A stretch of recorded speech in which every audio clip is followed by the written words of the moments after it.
No, but that was. Oh, good. That's even more good. We start the episode off the same way every week. It's always like mid-conversation or where people just miss things. But I like how I started the audio, so the people hearing the podcast part heard you start, and the people hearing the video heard me start. Oh, you lucky. It's like bonus features on the DVD. Yes.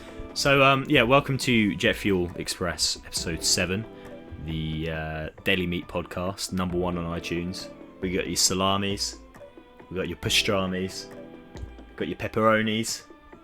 I like ham. The ham's a good deli meat, to be fair. You get your ham and cream cheese bagels. Don't hit my pop shield. I hit what the fuck I want, alright? Bitch.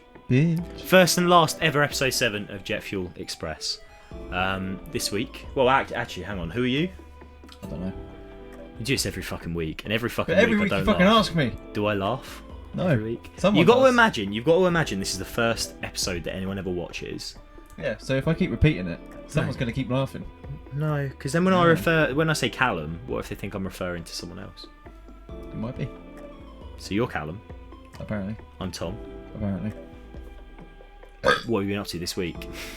Didn't take long. I just put that in the episode description last week. I know you did. I was We got like, a good yes. podcast for you this week. So yeah, so what have you been up to this week then? This week, I did me work. I did me football. Football's back, so I did football bets. What, playing or watching? Watching. Oh, okay, cool. Yeah, watch. So I got the Premier League's back. Everyone's happy about that. You still haven't picked a team yet, have you? I have actually. We'll get to that in a sec. I want to finish what I'm doing. Mm-hmm. And then I because I've been watching Gotham. Gotham season 2. I've just finished it. I haven't finished it. Where have you got to? Where literally the end of the episode where Barbara's goes to gyms. And it's like, Where she's back out? Yeah. Oh man, it starts getting so much better from there.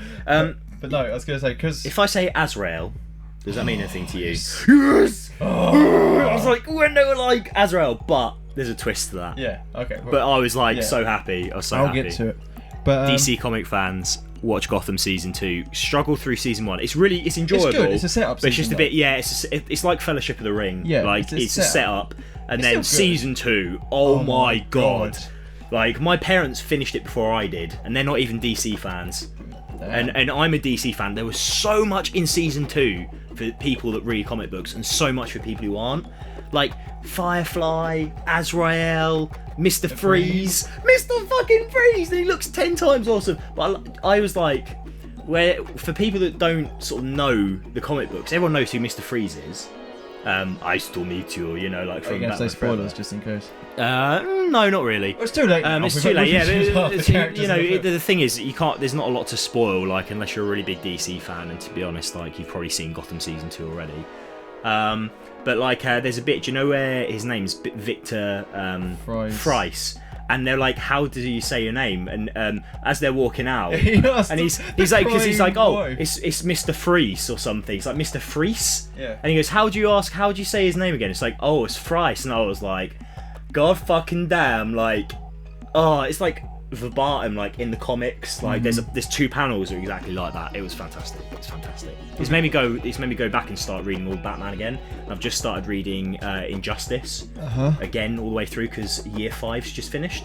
That's the one where like Superman turns evil because the Joker kills Lois Lane and stuff. Oh yeah, I like in the That's game. cool. Yeah. But, Sorry, carry on. So pretty much because of that, I started playing Arkham Knight again. But I picked because I had started doing the New Game Plus a while ago, and I stopped, and I started again. And you know the level, again spoilers, if you haven't played it, then what the fuck's wrong with it?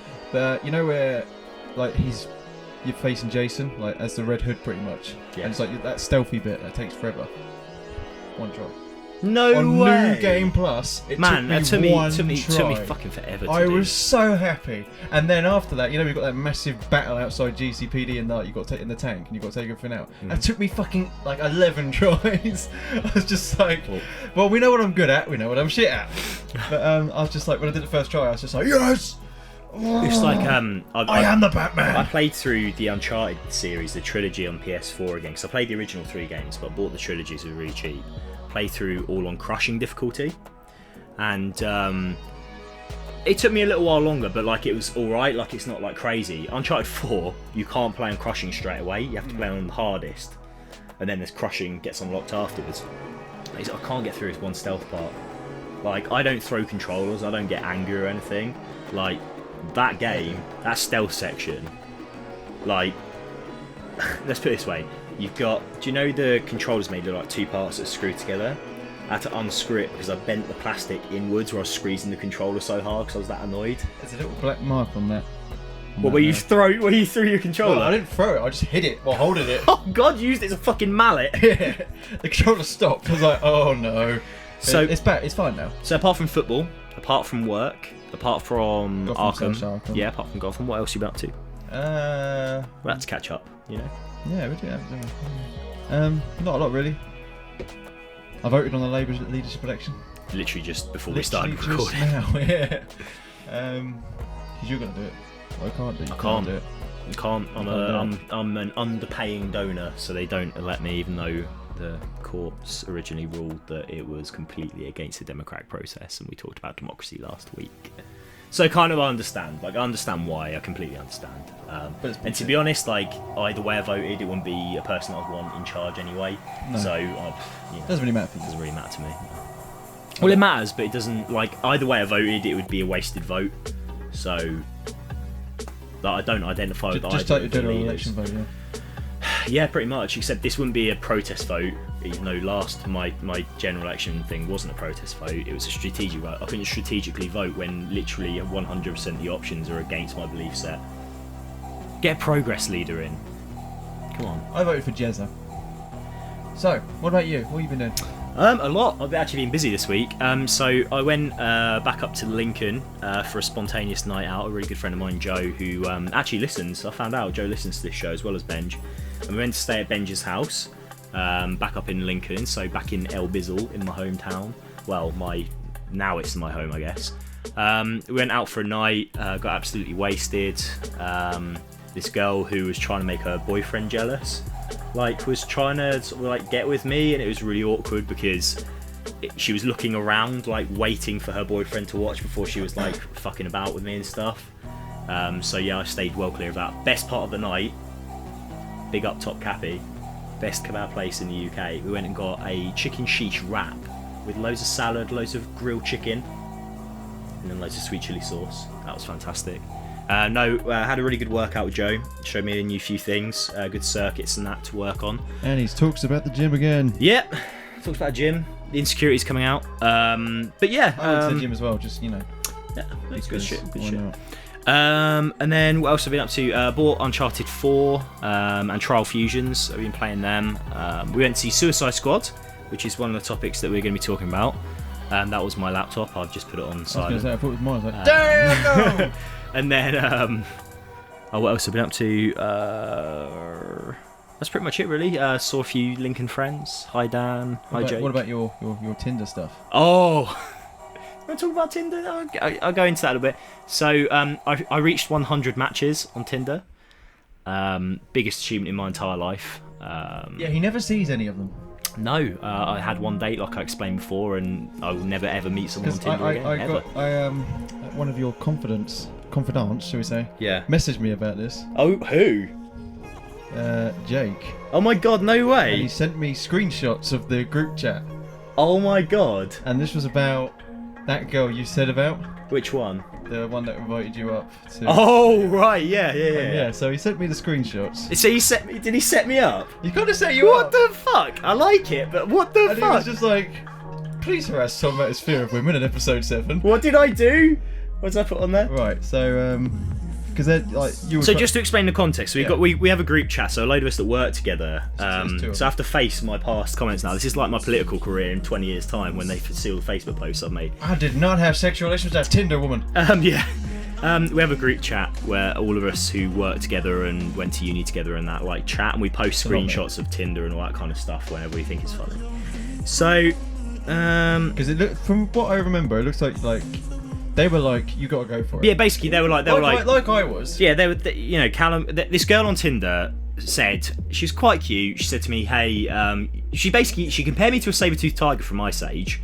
Said that was hot, and then I said, last person who said that to me got the cold shoulder because I'm king of bands, and also king of damnation, and she said to me, fuck off with your sass. She said, I think you're hot. And then something else about something, you know, and then she was like, I'm going to Flitwick, do you want to come for a few drinks and then go back to mine? And I was like, Flitwick's about a 20-minute drive from here, yeah? And I was like, not really, like, I don't know you, like, who are you? I'm always suspicious when that sort of thing happens. I'm still got Fat Tom's mentality where it's like, this, what the fuck, like, this girl's attracted to me, like, what? And plain old Callum mentality as well, but... So I posted in the thing saying, like, here's this, you know, because it's weird that she compared me to a Sabretooth. And I was like, oh shit, as well. She wants to, like, fuck me, man. Like, what the fuck? Like, and they're all like, oh, go do it, fucking, you know, all that male shit.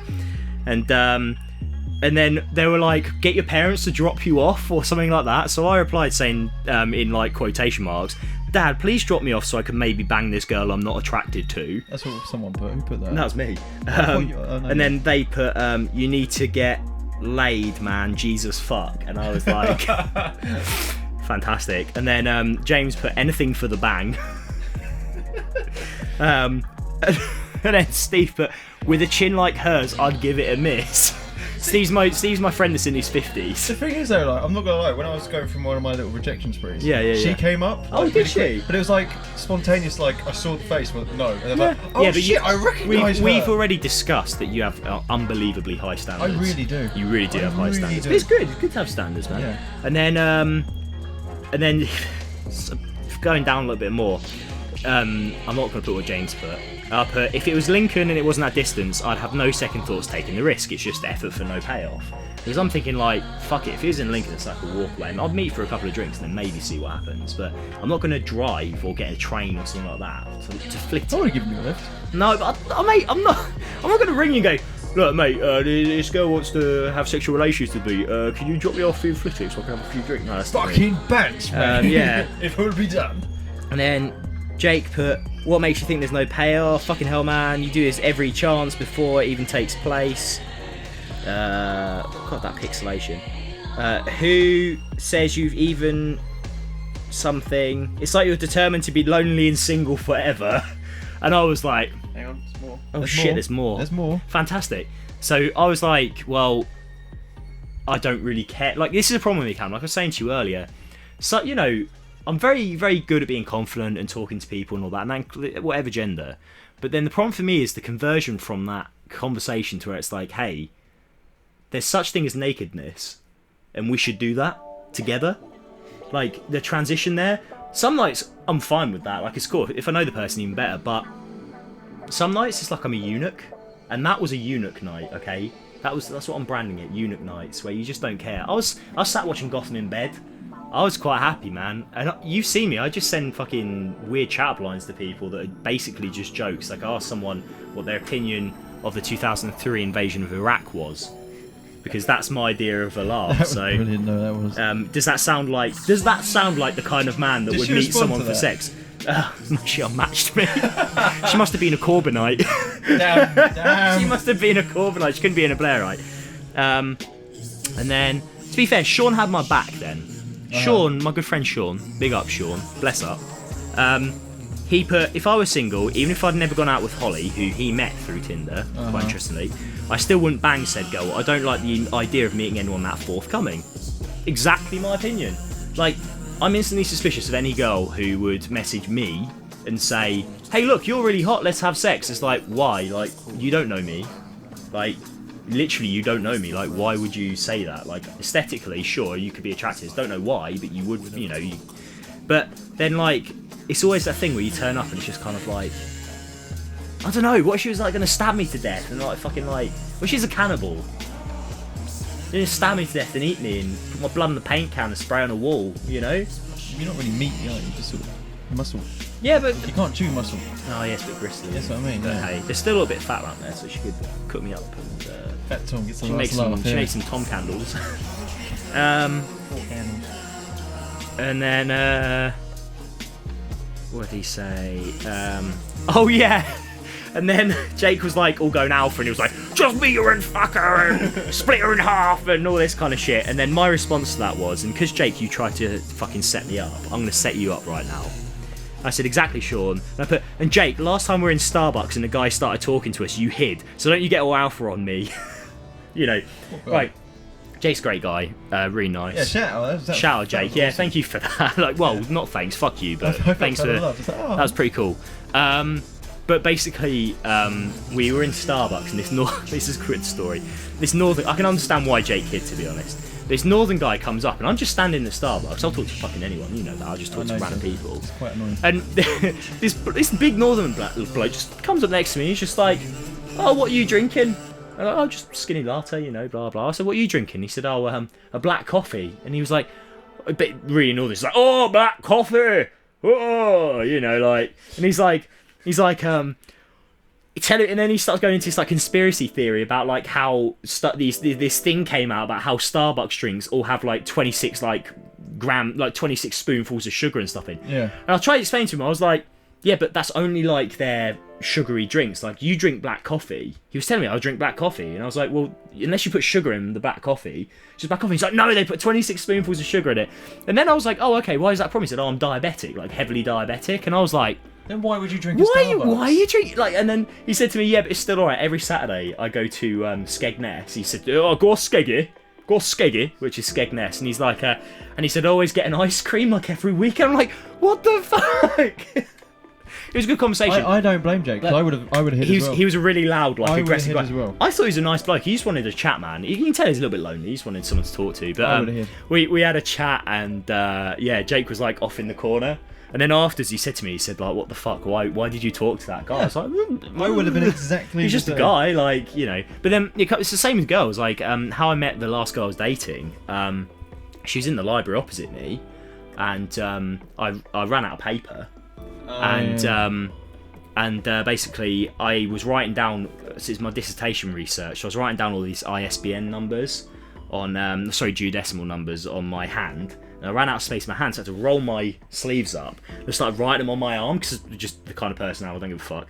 And then I heard this laughing, and she just gave me this like bit of paper and stuff. And yeah, and she was like, just started laughing at it. Anyway, she gave me 3 sheets, I used 2. And then the third bit of paper, I was like, well, fuck it, I'll probably never see this girl again, and she's probably not attracted to me, so I was a little bit heavier set at that point as well. So I was like, but you know, what have I got to lose? If I never see this person again, then I'm just going to give it a go. So I wrote down on the bit of paper, I was like, you know, hi, I'm Tom, like, thanks for letting me borrow the bit of paper. Can I pay you back with a coffee sometime? I was like, here's my number, if not, you know, no worries, whatever. Folded up a bit of paper and gave it to her. And I heard this, like, as I was walking away, because I didn't look back, I was too fucking scared. I was like, oh my god, dude. And I heard this, like, ripping sound, and I was like, oh, she's ripped the fucking paper. Like, oh, well, never seen it again.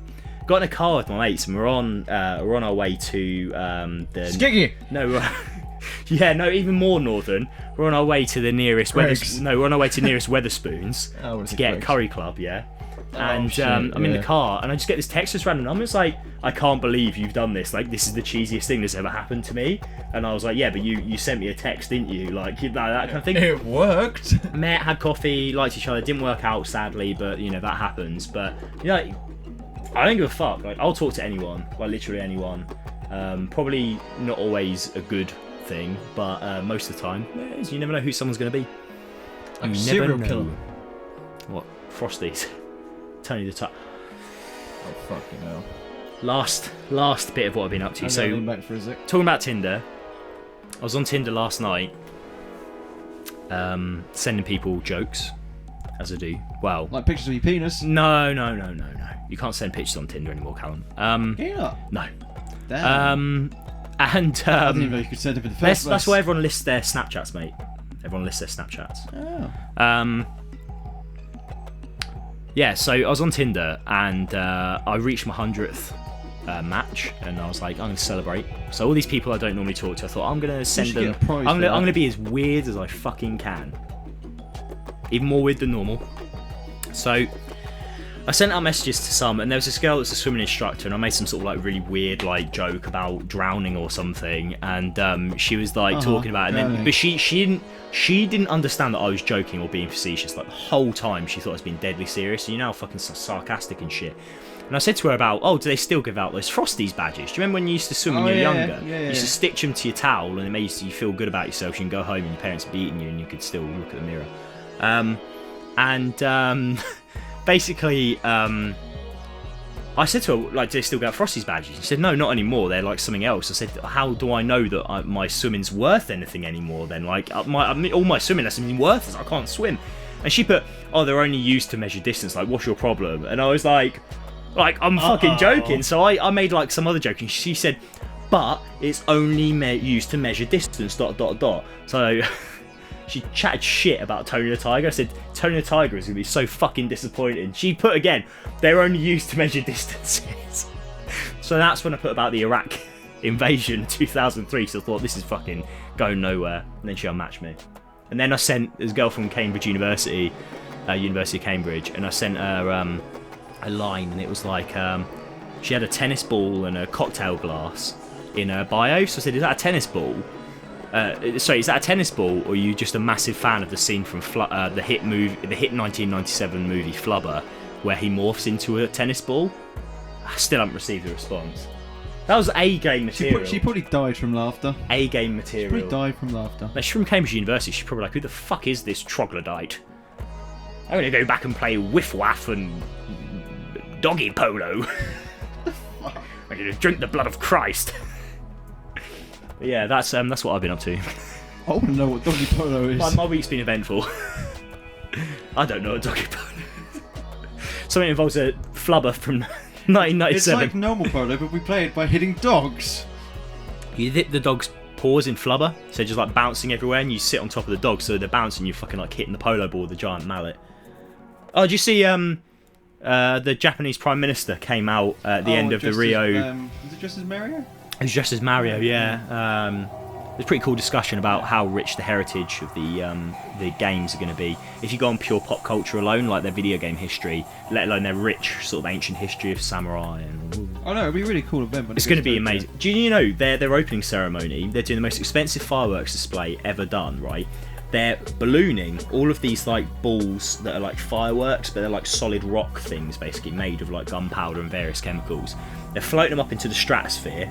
Yeah, so just the point before space. Yeah. Then they're detonating them, and it shoots them across the sky, and they're designed to look like shooting stars. They look like falling stars, and it's going to be like the most expensive fireworks, like costing millions. Japanese. Someone made a joke that they're going to have Gundam wings everywhere, just like fucking fighting and shit. Why not, man? Why not? Hey, man, I'd like a bit of Gundam, unicorn, you know. Yeah. But like, it's just typical Japanese. Like they have to go. Like, hey, look, we invented these amazing fireworks that just do this amazing thing. But you didn't do that. It's like, man, why are you so cool, Japan? Because they've got a very ancient history, and they are extremely xenophobic. So they retain a very distinct culture because they don't mix with other cultures very well. That's why they're so awesome, because they're individual. Like most people that have British flags tattooed on them wish they were as well. Oh my god, don't. Yeah, but if you look at their culture, it's cool, but they're in a deflationary spiral. So they're like their economy's tanking. They aren't having children. I can't remember the statistic, but something like 60% of the population is like over the age of 50. Yeah. They aren't having kids. 200 All of them are miserable because they're working their asses off as like salarymen, and they're never sort of like having a life. Like it's part of their culture is to fall asleep at work from being so tired. They pretend to fall asleep at work as well, because if not, they're not considered to be working hard. Like it's shit like that, and you just think, man, like. Just go and get the Japanese flag tattooed on your arm and talk about the good old days. What, like Hiroshima? My mate's actually in Nagasaki. He's teaching in Nagasaki at the moment. Yeah, he's teaching Nagasaki for a year. And so, I hope he doesn't come back with like 4 arms. Although that would be fucking awesome. So I'd hum the X-Men theme every time we walked into the room. Like,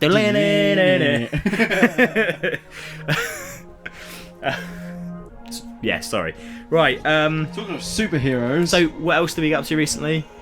You and I went to. Actually, no, that was a better segue. Yeah, exactly. That was a better segue. That's a good segue. You introduced it then. You segued into it, so we're gonna fucking. You're gonna see it through. My segue was interrupted. I'm sorry. Yeah. So we went and saw a Suicide Squad film, sponsored by Costa. Apparently, this section is sponsored by Costa. I wish it really was sponsored. So refreshing. It tastes like coffee. Anyway, so we went to see Suicide Squad. I thought it was really good. Well, we said the first 2/3 of it was really good. It was really good. Yeah. The last third was a bit weird. Before people get, because I know people really hate this film, we went in expecting it with no expectations, because some people said it's fun, some people said it wasn't. People said good, people said it was shit. And we expected there to be faults, and my sort of general opinion is great film with very obvious faults, but I'm not gonna properly judge it. Like, I can give you a fair judgment, but I'm not gonna judge it until I've seen the director's cut, where all of that film reel that's on the cutting room floor gets put back in, because I think there's a lot of scenes that are missing that you could see they were in the film, that explain the characters a little bit more, explain the situation a little bit more. There's a bit more sort of exposition to be had. That's Slipknot. Yeah. Of course, Slipknot. My favourite character in the Suicide Squad is the first to die. He did it for like 5 seconds. It's the slowest grappling hook in the fucking world. He's like, I'm getting out of here. His head just gets blown off, and then Captain Boomerang's like, ooh. Yeah, but he's more like that because like, that was my plan. Yeah. That was my idea. I got him killed. Oh, I know about you, but I'm getting out of here. Fuck's sake. I think my Australian accent, my northern accent are like the same thing. The same people. I don't think I can do an an Australian Australian people, accent. Crikey. Crikey. Like, both like sort of xenophobic. Oh yeah, stuck in their ways. Australians are racist, man. That's what I mean. They're crazy racist. I remember Hannah Garden moved over there, one of my friends, and I said to her, "Hey, how's things in Australia?" And she said to me, "Walk past the garage the other day with one of my black friends, and this guy's mechanic is working on the car. It's terrible. Mechanic just basically rolled out from underneath the car, shouted something extremely racist at her friend, and just rolled back underneath it again." I was like, what the fuck? And she's like, yeah, that's not the first time it happened. I was like, what the fuck, Australia? Unbelievable. Of course, I'm judging Australia off that one man, because everyone knows Australians are all the same. Oh, exactly, yeah. Go fuck a dingo. Dingoes. Kangaroos. Koalas. Haru. Although you did produce Margot Robbie, so thank you.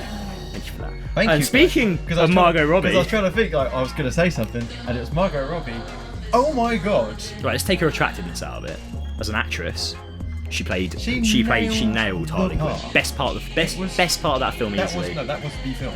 Yeah. That was a lot of that film was the majority of that film was really about Harley, which is interesting because the reviews that I listened to and read criticised the use of Harley and said she was just there as like a sex object and she wasn't really there. She had a lot of exposition. Like, she had Joker as that sort of vein of like, it was like a main plot point really, wasn't it? And it seems like they were setting her up to be like a role in the next Batman film. Well, she's got her own solo film. Oh, she's got her own. I did not know that. She's got her own solo film. So there you go. So I don't understand that criticism people had. I thought she was a fantastic Harley Quinn. She played it very well. She mixed attractiveness, that sort of crazy attractiveness, with an absolute psychotic bitch. But like, did it convincingly? No, it was good. It was really good. And she was funny. She was actually very funny as well. It was just on point. It was just absolutely on point. It nailed the character. And I just sort of fell in love with There's no pretentiousness there. It was. I think that's the problem as well. There's the whole problem with this film and why people are judging it. People can't decide what they want DC films to be because DC's trying to be Marvel with their films, right? Well, first they tried chasing the whole Dark Knight thing, where let's make dark films and do it dark, because Marvel started off with that. If you look at like the Hulk, Captain America, like the first one was quite darkish and all that, set against like World War II. And then they started making lighter films that people enjoyed. DC sort of tried that with BVS, and they made a darker film, Man of Steel, sorry. They made Man of Steel, it's a darker, more personal film about man's demons, like what is a superhero. It sucked. I loved it. I really liked it. BVS came out, Batman vs Superman. That was a good film. I loved it. But it wasn't... So many faults. Still loved it. It was a good film. Still loved Very it. Good film. And then... but then the problem is, all the critics are saying, it's too dark. Like, it's too much, it's too serious, it's too morose, it's too much exposition. That's what DC's supposed to be like. DC is a darker universe. That's the problem with, like, because Suicide Squad as well, it's like... You know it's going to have comedy elements, but it's got to be dark still. It's a DC thing. So it's got to try and merge the best of both. And they did 4 cuts of this film because they were so worried about how people were going to receive it, because they had all this criticism about Batman vs Superman. That's where the last 2 cuts came in, were after Batman vs Superman came out. They cut it twice again because they were because of the reviews. Because of the criticism, exactly. It's how it reviewed. And I think that's why it comes across as a bit confused. like when you watch it, because even they didn't know what they were doing. They just put this with this. They listened to the critics in the audience too much, rather than the director just making the film he wanted to make. Yeah. Which is why we need to see director's cut. Which is why I need to see the director's cut, because then we can just see all the footage and we can work out like. And we can see just how much the Joker they cut out. Because oh my god. That sort of runs into our main vein of what we wanted to talk about. My segues were. Yeah, they were. So why don't you go on to your segue while I drink this delicious Costa coffee? So pretty much, like, the main topic of news recently with this has been Jared. We haven't agreed on how to say his last name. Is it Leto or Leto? JL. We're gonna call him JL. Big JL. Big up. How he's been sort of saying he was tricked into being in the film and that because he was sold on a film. That's just really creepy. I'll make you stop doing it. Alright, stop. I'll stop. Doing it. For audio listeners, I was just smiling and you said it was creepy. I'm sorry. There's nothing wrong with that. No. But he was saying it was tricked into doing the film because they sold him on something else. Like, they said the film's gonna be this, and it ended up being this. But I think that's because I think it's because at that point in time, that's what the film was gonna be. But he hasn't even seen the theatrical cut. Yeah. You see, he's refusing to watch it. He's refusing to watch it. I can understand that if he's refusing to watch it. He's too busy sat at home going.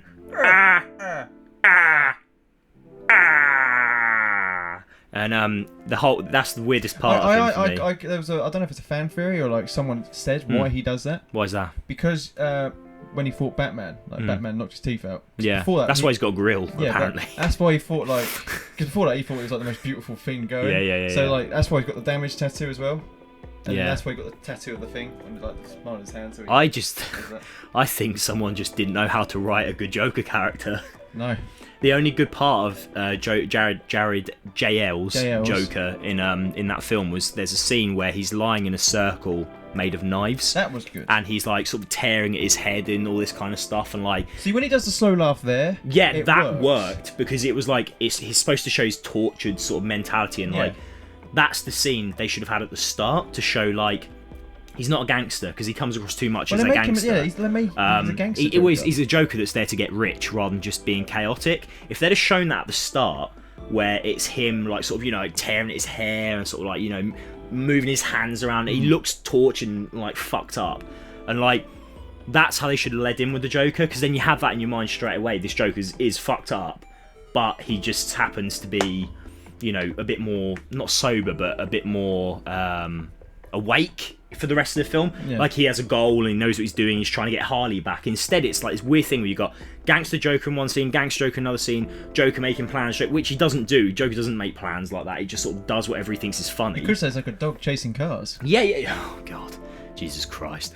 And then all of a sudden in the middle of this film, you have Joker who has like a mental breakdown, and then straight after he goes back to making a plan to get Harley back, and he goes back to get. And I was like, what is this Joker like? Is he methodical?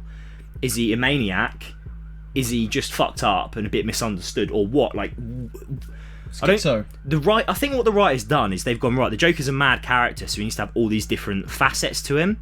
Whereas if you actually know the character, like, don't get me wrong, like everyone's entitled to have their own interpretation. The thing is, the Joker is quite a methodical character, but he's unhinged. Because when you read like the comics and that, he still has a plan. He just makes it seem like he doesn't have a plan half the time. He has like an end goal, and he just sort of the scene that best sums up the Joker that I think they were going for. I can't remember the comic it was in. The Joker pulls up in his car outside of a nightclub. No, not in the comics. It wasn't the purple Lamborghini. In the film, yeah, but just trying not to confuse people. What, the KSI song? No, it's driving my Lamborghini. It's on the soundtrack. Yeah. The soundtrack, by the way, holy fuck, it's lit. It's fantastic. It's fantastic. I'm gonna get it on LP when I get my LP player. Yeah. Anyway, going back to it. So the Joker pulls up in his car, like his clown car. There's a valet guy stood outside. The Joker throws the keys at the kid. And it's this like crazy looking car that's like stupid and that, and he throws the keys at the kid. He's in like purple suit and stuff, and the kid's like, he's like, park this for me, like normally, and the kid's like, but you'll kill me, like no, like you're gonna kill me anyway. And the Joker looks at him and said, I only kill people when it's funny. What about you what about killing you would be funny, you know, like that, and just looking at him as in like, what do you think I am, you know, like what's funny about you, you know, and then it throws the kid money, and the kid goes and parks. That's it, like that's the Joker summed up so perfectly, where he is chaotic, but he has this warped meaning that only he understands, and like it's supposed to drive you mad working out what it is that he's trying to do. Like that's the whole point of order versus chaos. Batman is this methodical, logical thinker that sort of understands people, and the Joker represents everything that the Batman isn't, and he's this crazy guy that you are supposed to be driven mad trying to work out. It's like why in Gotham, you know, when what happens to the original Joker in Gotham Season 2 happens, and it starts driving other people mad, it's because they're trying to work out why he was doing what he was doing. He was fantastic. The sort of origins Joker that's not actually the Joker, but is the Joker that's in Gotham Season 2. Fucking fantastic. Really well cast, really well done. So I can't remember the name of the guy, like the actor. I did look him up on IMDb, but seriously, he's one to watch. I wouldn't mind him being cast as a Joker in future. He played a very when he's a little bit older. He probably will. It depends. Very talented. It depends how far they take Gotham. Very talented. He came out of nowhere as well. Like I'll have to look at his IMDb. He's got no credits before. No credits. But no, so he's pretty cool. But yeah, and the Joker sort of represents everything that Batman isn't. So you've got this film instead where you've got a Joker that you can understand what he's trying to do. He's trying to get Harley, and he's using conventional methods to get it. Guns, RPGs, hijacks a helicopter, has a car, trying to get rich, owns a club. Like, it's like, why? And then there's no sort of mystery to his character, which is what the Joker's supposed to be. Like Heath Ledger's Joker, for example. You didn't know what the fuck he was going to do. No, like he has that huge pile of money, and it sort of pisses in the face of that sort of Joker. Once again, everyone's entitled to their own interpretation of it, but like, do you know he's got that big pile of money? And he just throws a match on it in The Dark Knight. Whereas in this film, the Joker's just trying to get rich and owns a club and a fucking gold-plated AK-47. And it's like, why? Like, why is he doing that? But even then, Heath Ledger's Joker, he still says, you think I'm a guy with a plan and all that sort of stuff. He still does have a plan. It's just, it's not like it's because he knows what he's doing, but he's just making chaos around it, sort of blind people from what he is doing. Yeah, but this one isn't. No, but he doesn't make any. It's too methodical. But I think with this Joker as well, they weren't actually they weren't trying to show you the Joker. He was just there for Harley's sake, I think, in this film. Like you said, the whole plan of him being there is to rescue Harley, trying to get Harley back. And I think in that sense, like, because he really wants to get Harley back, he's like, I have to do this and this and this and this. And what I'm hoping is on the cutting room floor are scenes that bulk out the Joker a bit more and show that he is mad. Even if they just show the Joker they were actually trying to portray. Like literally, the only part of the film where he comes across as a bit maniacal, and it doesn't even seem maniacal, it just seems like he's a bit of a hateful little prick, is where Harley's like dancing in the cage, being all like sexy and stuff, and you've got that gangster. You've got the gangsters in the nightclub, and the gangster's like looking at Harley, and the Joker's like, "Oh, Harley, come over here," and she's like giving him a lap dance. And then the Joker just shoots the guy, and I was like, "That's either a really poor effort at trying to show, oh, he's crazy, you don't know what he's gonna do," which I think it was that. I think it's like a ham-fisted attempt to sort of try and do that, but it comes across instead as that the Joker's just a little bit of a jealous prick, and like he's just. I wouldn't be surprised if he was a jealous prick. He doesn't even seem evil. He just seems like a petty gangster. Like he would fit in as a goon in the Penguins gang or something. You know, there's no sort of real flesh to him. I was disappointed because Jared Leto is a fantastic actor. Yeah. But he took this one too far himself, I think. Oh, don't. Yeah, and that's another thing that we're going to talk about. Again, like you say, obviously method acting. But the method to his acting here was he was trying to actually do something with it. Well, he just needed to sort of. This is the problem. I mean, I was actually in Lincoln. This guy's house was staying around Benji's. He's got a couple of mates that do drama, doing their masters in script writing and theatrical stuff. They are. Yeah, they are actors and stuff. And I was talking to him about method acting, saying like, you know, Jared Leto or Leto, JL. He took it way too far, and you know there was these rumours where he was sending used condoms to Margot Robbie, and like he sent like a load of dead animals to Will Smith's trailer, and you know he was absent from like the big gang shoot they had like in Times Square after the premiere. Like he weren't there. Like it didn't seem like people were getting on with him. And it's because this method acting, and for people who don't know what method acting is, where say for example is a good quote. And this guy says to another famous actor, it's a real quote, can't remember the actors' names. He said, yeah, my character in the film was sleep deprived for 3 days, so I didn't sleep for 3 days, and then I acted. And the guy turns around to me and said, why don't you just try acting? Like, i.e., like, there's this split in the industry where some people feel the need to do this thing called method acting. It's become this sort of prima donna-ish thing where, say, their character is a charitable guy that gives away millions. Like, they'll give away millions just because they're like, oh, now I know what it feels like. And it's like, no, that's not the way acting works. And the industry's been taken over by people like JL now, where they're like, oh, I'm crazy, so I need to act crazy and do crazy things. And it's like, no, if you're an actor, you're supposed to pretend that you can do those things. That's what acting is. Like, you don't have to be the character. Like, for example, Margot Robbie, you could quite clearly tell that she obviously has some sort of... She's got some demon in her, man. Like, holy Christ alive. Like, she'd be a handful, yeah?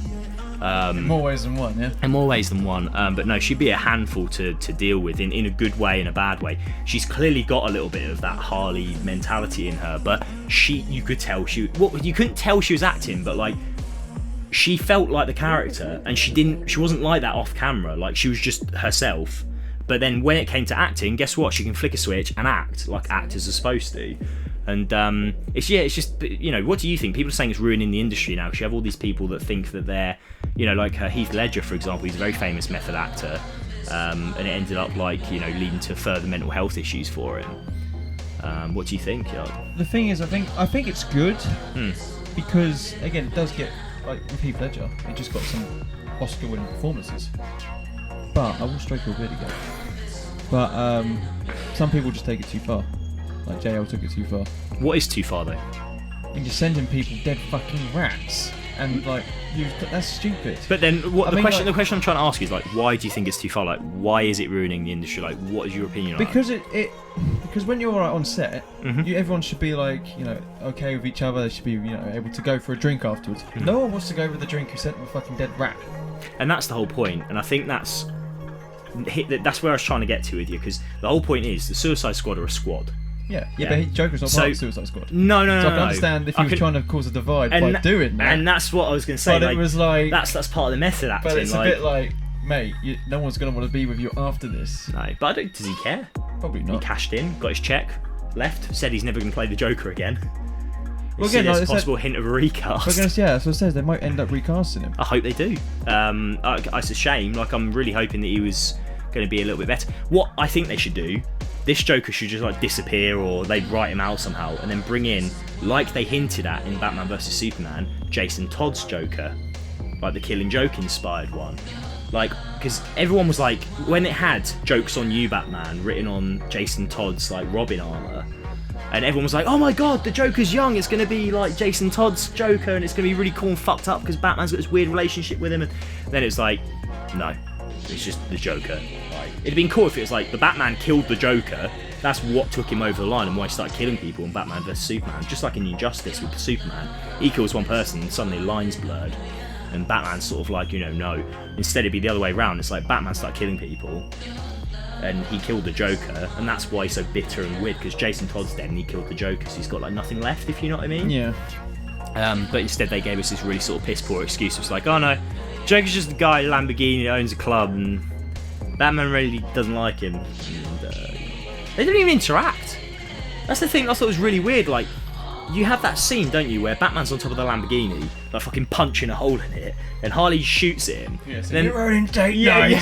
Which is great line. And then they go over into the water, and the Joker just disappeared from the car. So you never actually get that interaction between Batman and the Joker, which is what I wanted to see. They're saving that for the Solo film. Yeah, but they're not going to get it now, by the sounds of it. Well, you don't know that. And that'd have been a perfect little tease. Would have just been to see just one line, just like literally like how the Batman and the Joker interact is like the core thing of Batman. Like, even if it was him asking how Robin was or something. Yeah, just the Joker fucking about. Well, the problem is you didn't see that dynamic. There might be in the director's cut.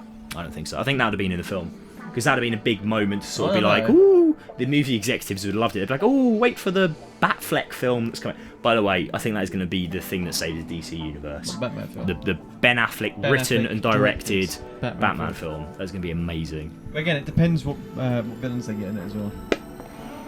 Ben Affleck is a fantastic director and writer. Oh no, yeah, but I Gone Baby Gone was like. Yeah, but I just need to know what villains are in it for you, like. Joker. Yeah, is he though? Like you said. No. I think there is going to be a Joker. Yeah. Whether it's Jared Leto or not, or Leto, I don't know. I don't know. And if they do recast, all right. So if they did recast, who would you have as the Joker? I don't know. Because when they said about that, it was like on a sort of like podcasty thing, and they were like asking each other like who's the like.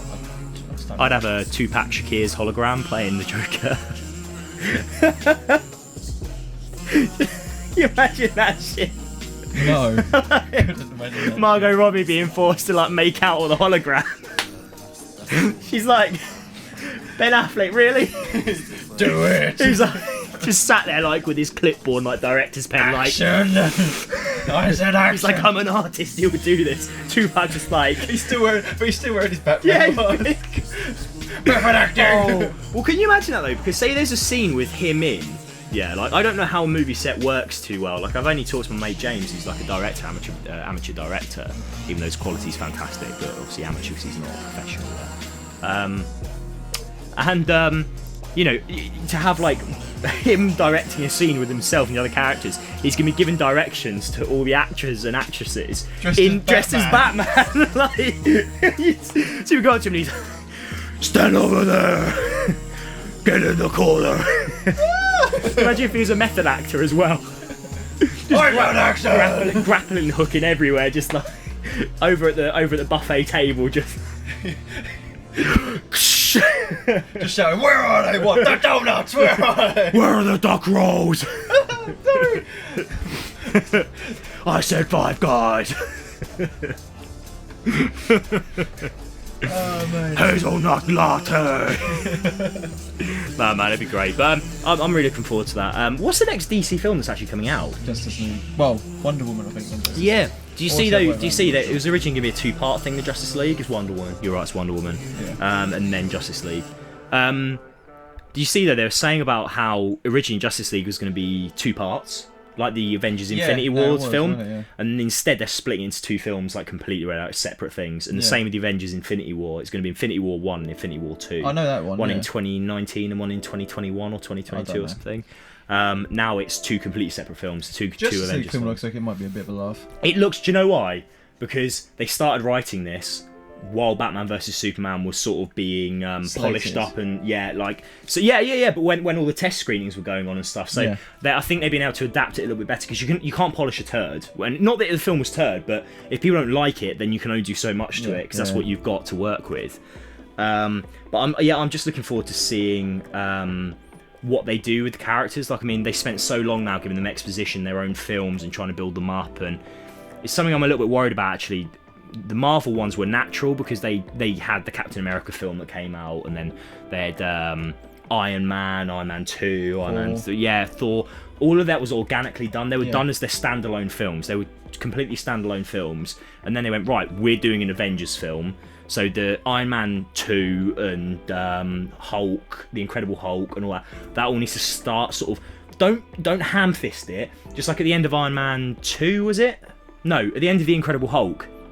At a bar, the general, the father of Banner's love interest is standing there. He's the Red Hulk, but I can't remember what his name is. And he's standing there, and Tony Stark walks up next to him, and he's like, "So why did you call me?" And he's like, "I need a suit." And it's like the Hulkbuster suit that you then see in Avengers 2. And that was before the Avengers 1. It's organically done. Like, it was little bits and bobs, but the films were still standalone films, whereas Batman vs Superman was a Justice League light film, where they were just trying to work it in very forcibly. I was gonna say they forced it quite. They forced it. So I'm worried that when the Justice League film does come together, because they did that scene in Batman vs Superman where you have like mini trailers for each of the characters. It was so weird. Like Wonder Woman checking her fucking email.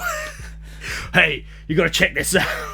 It was so weird. Like, and you have all these like different trailers and stuff. I'm worried that it's going to be too forced and these characters aren't going to come together. But by the looks of the thing with Jason Momoa, Ben Affleck, and what's the woman who plays Wonder Woman? Gal Gadot or something? Something like that. They seem to gel quite well. Cool. They seem what we've seen of those. Oh yeah, it looked really good. They look like they got on well, and the chemistry was there. It looks like it's going to be a good film, but then looks can be deceiving. I think that's because is it Zack Snyder that's doing the Justice League film? I don't know. I hope it is. I think it might be. I really hope it is. I'll check later. But yeah, I hope it's Zack Snyder anyway. If it is, then it'll be in good hands. It's got a chance. Yeah, that's it. And I think they only get one chance at this now. I've only got one chance now, yeah. Because if Wonder Woman isn't fantastic, people are going to be a little bit like, DC. I think that film will be good. Yeah, I hope so. I'll watch it anyway. I'm going to fucking watch it. I'm going to go see Wonder Woman. I'm going to go see DC. And I'll probably like it regardless, because I just like seeing all these comic books that I read and used to read when I was younger come to life. The first ever DC comic I read was Batman's Cataclysm, which is no man's zone, or I think it was, where there's an earthquake that hits Gotham, and it's like a catastrophic event that kills like millions of people. And like Gotham's a no man's zone. All the villains are like taking over parts of it, and Batman and all his team are trying to get in. And then seeing the Nolan films, then it slowly started bringing it to life. So I still enjoy it. You know, I enjoy it. DC. I've always loved DC. It's not bad. DC's good. DC is good. Right. I was gonna say, what's next? What was next? You closed your laptop, so. I did. That's fine. Our running order's This gone. is a conversation podcast. Conversation is why did you close your laptop? Because I am a plonker. I was going to say penis. And for any American listeners, plonker is a word from Only Fools and Horses. He didn't even get his passport? He didn't even get his passport. I'm typing it, balancing it on my leg, and it's a very expensive piece of equipment. Third one. Second topic, by the way. Second topic is the future of the video games industry. So, what got me thinking about this was I bought 2 digital games. Uncharted 4 and Trials Fusion, and it was they were both on sale and worked out to be £30 for Uncharted and £7.99 for Trials Fusion, 2 massive games, and I got it for like less than 40 quid, which is the price of one of those brand new in retail still. Yeah, actually it's more. Uncharted 4 is still £48 in game, and it got me thinking, like, years ago when digital games were first being sold on the PlayStation Network. That's me getting you back for hitting me in the chest like a few weeks back. Yeah, I remember.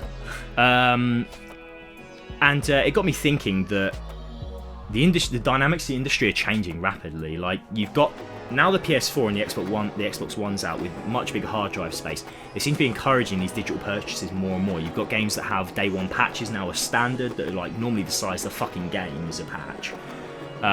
You know, and we're starting to see a shift towards a digital economy within the video games industry. Game isn't competitive anymore. GameStop isn't. I know in the US for a fact that digital games are always cheaper. Well, for like 99% of the time, cheaper from the get-go. Whereas over here, it's taken a while for us to get to that point, but it's happening now. We've got price parity in between physical games and digital games.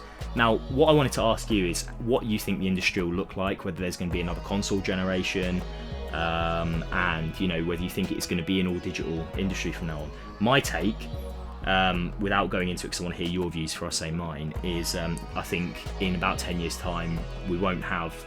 I think this is the last console generation we have. I think that's evidenced by the PlayStation Neo and the Xbox Scorpio. I don't think we're going to see any more... Well, I don't think we're going to have a PlayStation 5 or an Xbox 2. Even though I don't think we're going to have any more. I think it's going to be like Apple, where you just have... You know, the Apple model where you have a middle price point console that can run certain games at certain frames per second, because people are starting to get more smart about these things. And then you're going to have an upper market one, which is like the Scorpio, then you've got the Xbox One, then you've got the Xbox One Slim. You know, I think it's going to be like that, and you're just going to have iterations, and then it's going to go all digital, where you're not going to have any this. What do you think? Well, you look at something like Steam, don't you? Mm-hmm. And that's already doing that sort of thing. Mm-hmm. And that's dominating like PC. You know, well, it's the PC. Platform for PC, yeah. And again, that's all digital. And obviously, when you get the Steam sale, it's all cheap and amazing. We love it. My bank account doesn't love it. No. But I mean, console-wise, I mean, maybe in 10 years, like you said, because it's going to take a while. It's going to take a while. The console. But I still get discs. I always get discs because I can still get them cheaper off Amazon. Yeah. There's that. But once again, that's something that will change. And at the same time, because I don't have the memory to save it all on my like PlayStation's hard drive. I mean, if they started building PlayStations of like, you know, computer-sized hard drives, Yeah, but you do. You So can get the PlayStation 4 now. You can take out your hard drive that's in there. Oh yeah, you Place it could, with 2 you could do that anyway. Yeah. But I mean, like, they start selling them like that. 500 gig is still pretty hefty. Still right. PlayStation games now installed to your hard drive, and like some of them are, like for example, Batman Arkham Knight is 56 gigabytes installs to your things. That's like a tenth of your entire hard drive for one game. That's the funny thing. That's the one game, or apart from Rocket League, that's the one game I actually have like digitally downloaded because they've got the collector's limited edition. Yeah, and it comes with a oh what? They got delayed, so they sent me a code for a digital game. That's cool though. Because they felt bad. They should feel bad. And so yeah, I've never actually used a disc, which is over there, and it's still book. Oh nice, that's cool, man. That's pretty sick. So you can't see it, but it came with that one. Nice. Yeah. It's a cool little statue. I have a whole thing, all the Arkham games, all the collector's editions. But I'm cool like that. As far as console generations go, do you see there being consoles still, like more consoles, or do you think it's just? I wouldn't be surprised if there was one more, but it was like, even if it was like a discless one. Yeah. Like you said, like so it's like the Steam machines, like competing with Steam machines sort of thing. Home streaming's a big thing now. And they did their own, like you said, like every game you bought from like the PlayStation Store, the Xbox Live Store, whatever.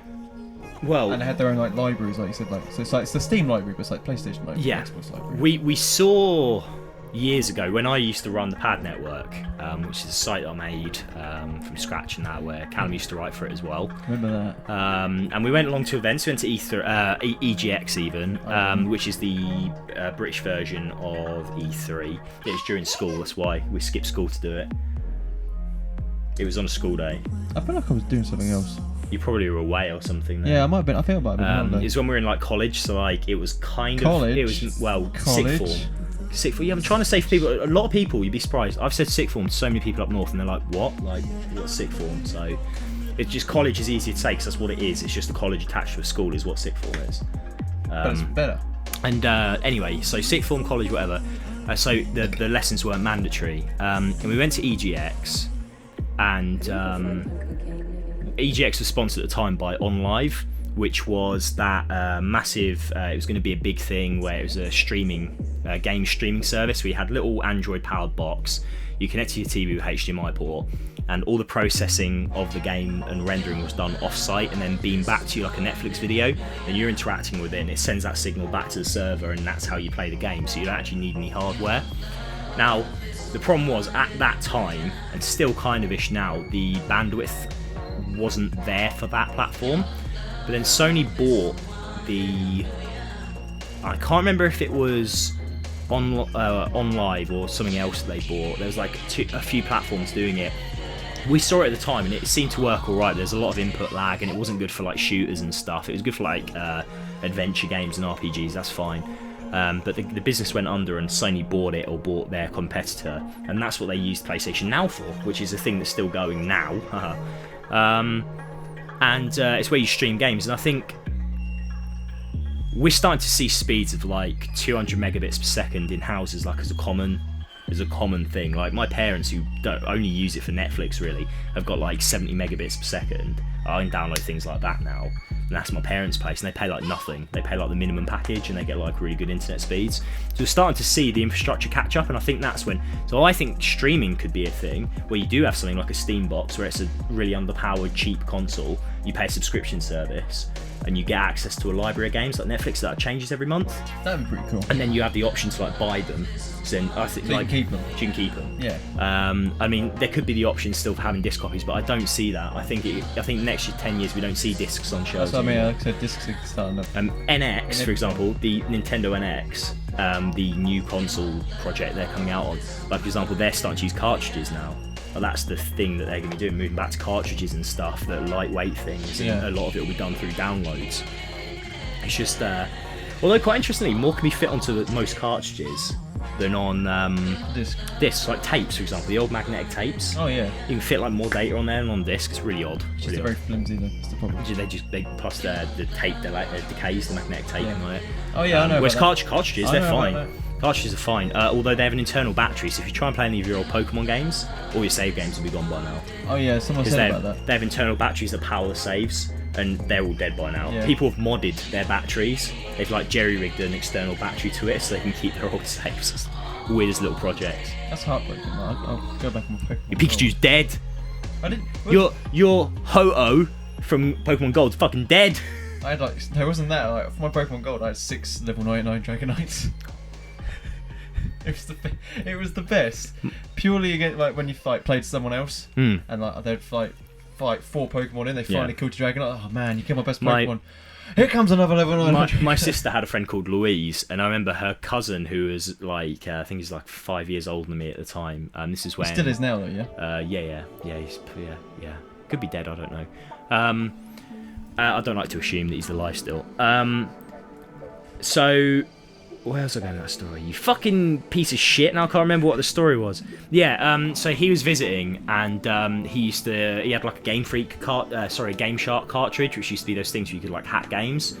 And I remember he came over with my sister's friend. They knocked at the door, and he had like one of the cables that you could put your Game Boy Colors link and trade with and stuff. I'd never seen them before. I was like, oh my god, holy shit.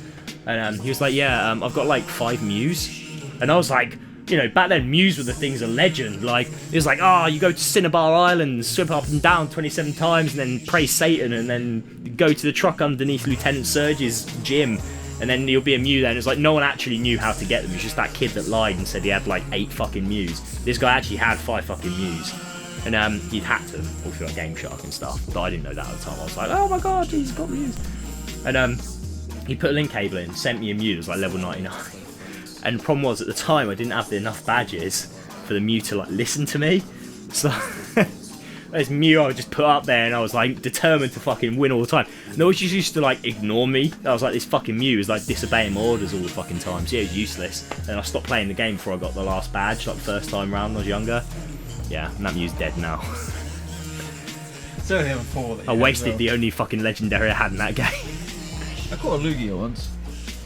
Yeah, but that's because like in gold onwards, like you had to catch a legendary. I remember in red and blue and yellow, you had to pick between the legendaries. You could only get one of the 3, couldn't you? Articuno, Zapdos, or Moltres. You could only get like one of the 3, and the others were just like, oh, bye.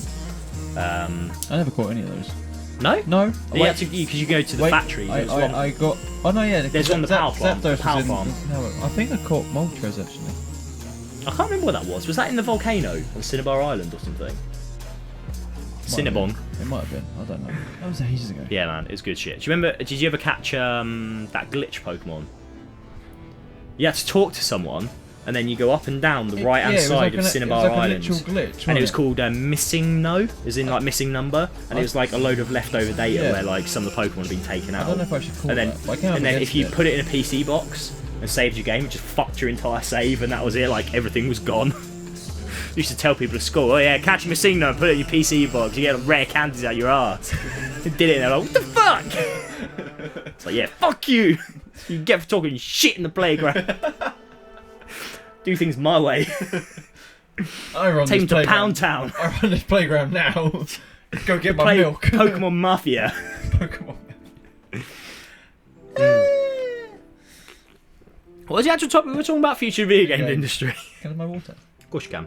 Thank you. Oh, that's good tropical. I'm taste testing Tesco's Tropical Blue Spark sugar-free energy drink, and it's actually quite delicious. I'd recommend. 50p. So I don't think. I think we're going to see a more Apple-like, product range of consoles from now on. And what would interest me is if they start doing modular consoles, where like you can remove parts and replace them. So it could just be like slots you plug in extra memory, or you can exchange graphics cards and stuff like that. So it's just PCs. Basically like a PC, but more modular, because people buy consoles so they don't have to worry about those kinds of things. Yeah. If you can package them in a way that's like, you have like 5 slots on the back, one's the memory, one's the graphics card or something, and it's like, hey, want to upgrade, you get 60 frames per second in all your games. Oh, buy this part for like $100 or whatever, and then you unplug it and put in your new one. It's just as simple as putting a slot in, like a game. You just put it in a slot and it's there, and you don't have to worry about it. They're experimenting with phones. It was Google, but I can't remember the type of phone it was, or what it's called. It was all Motorola, and it was like you could take, it was like bricks in the back of it, and you'd like unplug one bit. Yeah, and you could it's like phone blocks. It's a phone block thing, yeah, and you can put it in the back. That looked really cool. It worked fine, but what they found is that people didn't understand the concept too much, so they were kind of like, why would I need extra memory, and like, why would I need to put this in? And it was kind of like, yeah, I can get that, but that's because for phones, they're uncomplicated devices. Like, no. this is I've never understood mobile gaming because of this. Like I never mobile game. Like I tend to play Tetris and Downwell because they're simple games. Like people are like, oh man, get the fucking iPhone 6s Plus because it's got some sick Tegra graphics card on it. And it's like, yeah, and I'm gonna totally play like fucking Final Fantasy 10 on I have all the Grand Theft Autos on my phone. Yeah, but like, do you actually play them? I never play them.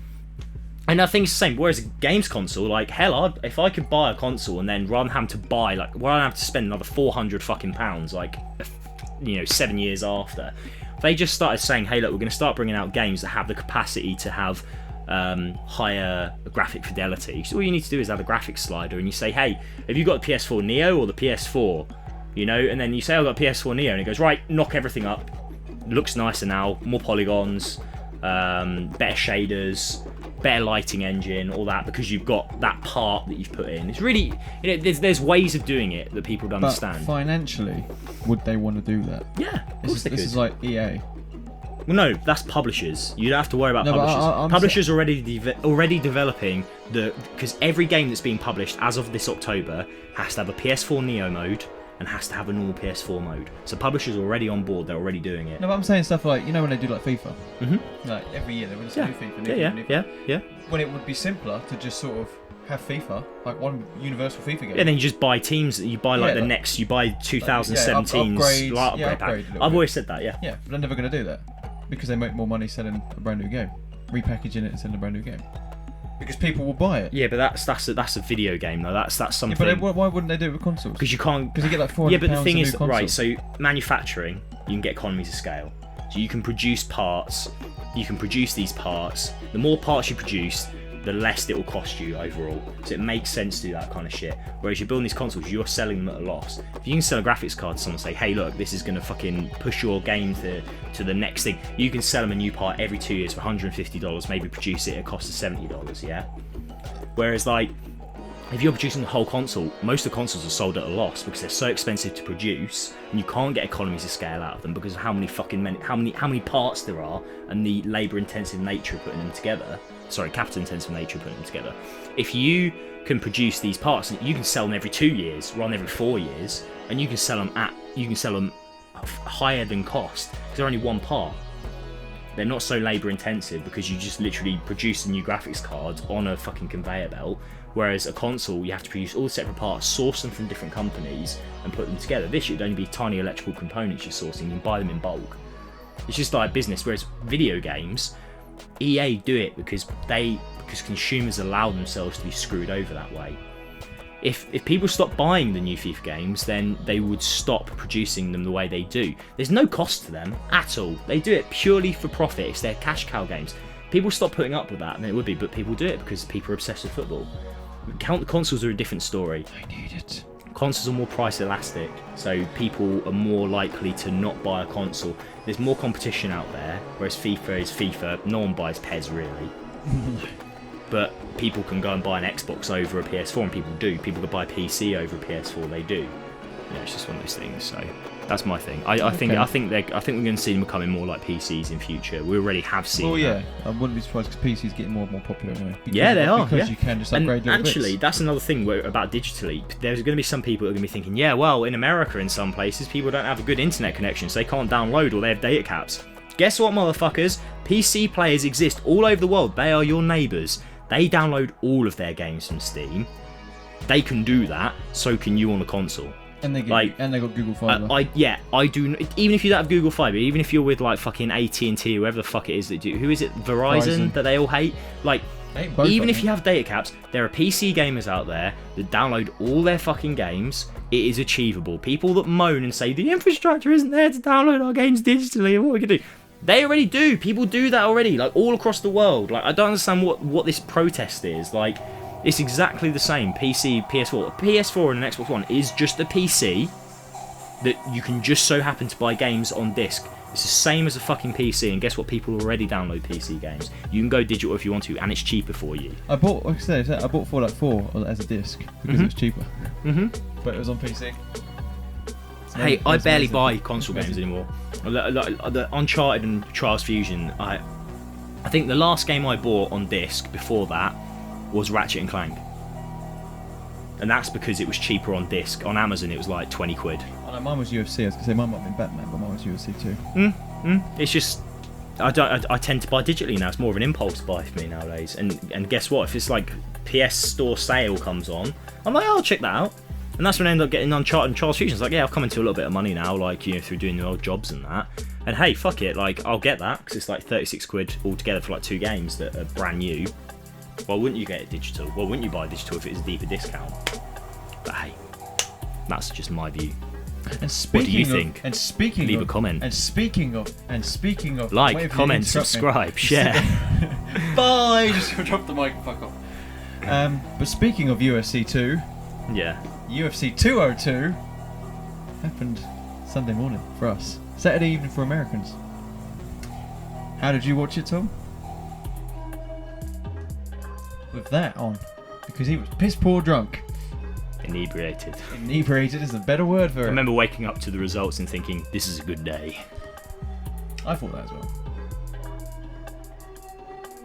But yeah, so it was Diaz versus McGregor.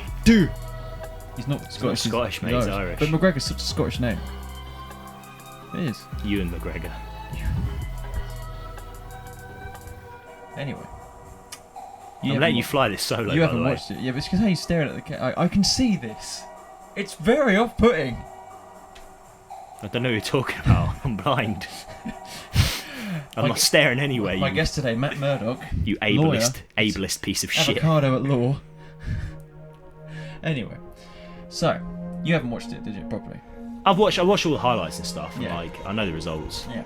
So, long story short, McGregor won. I've gone heel mode, by the way. McGregor, That's I've what these noticed, sunglasses are. I've gone heel. He's gone full McGregor. Going over with the crowd. But yeah, so McGregor won on a majority decision. 2 out of 3 judges. Third one's scoring it as a draw. Diaz thought he won it. I thought Diaz had won it.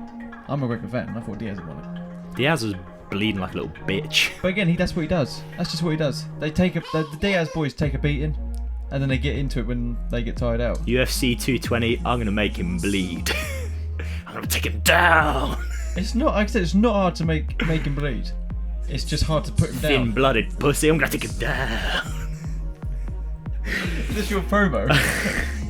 I'm going to trap you to the top of the cream crop. Let me tell you something, brother. I'm going to be the top of the cream crop.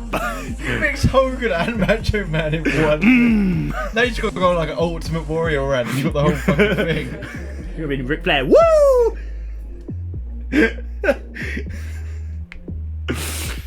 UFC 220, Mulholland versus McGregor.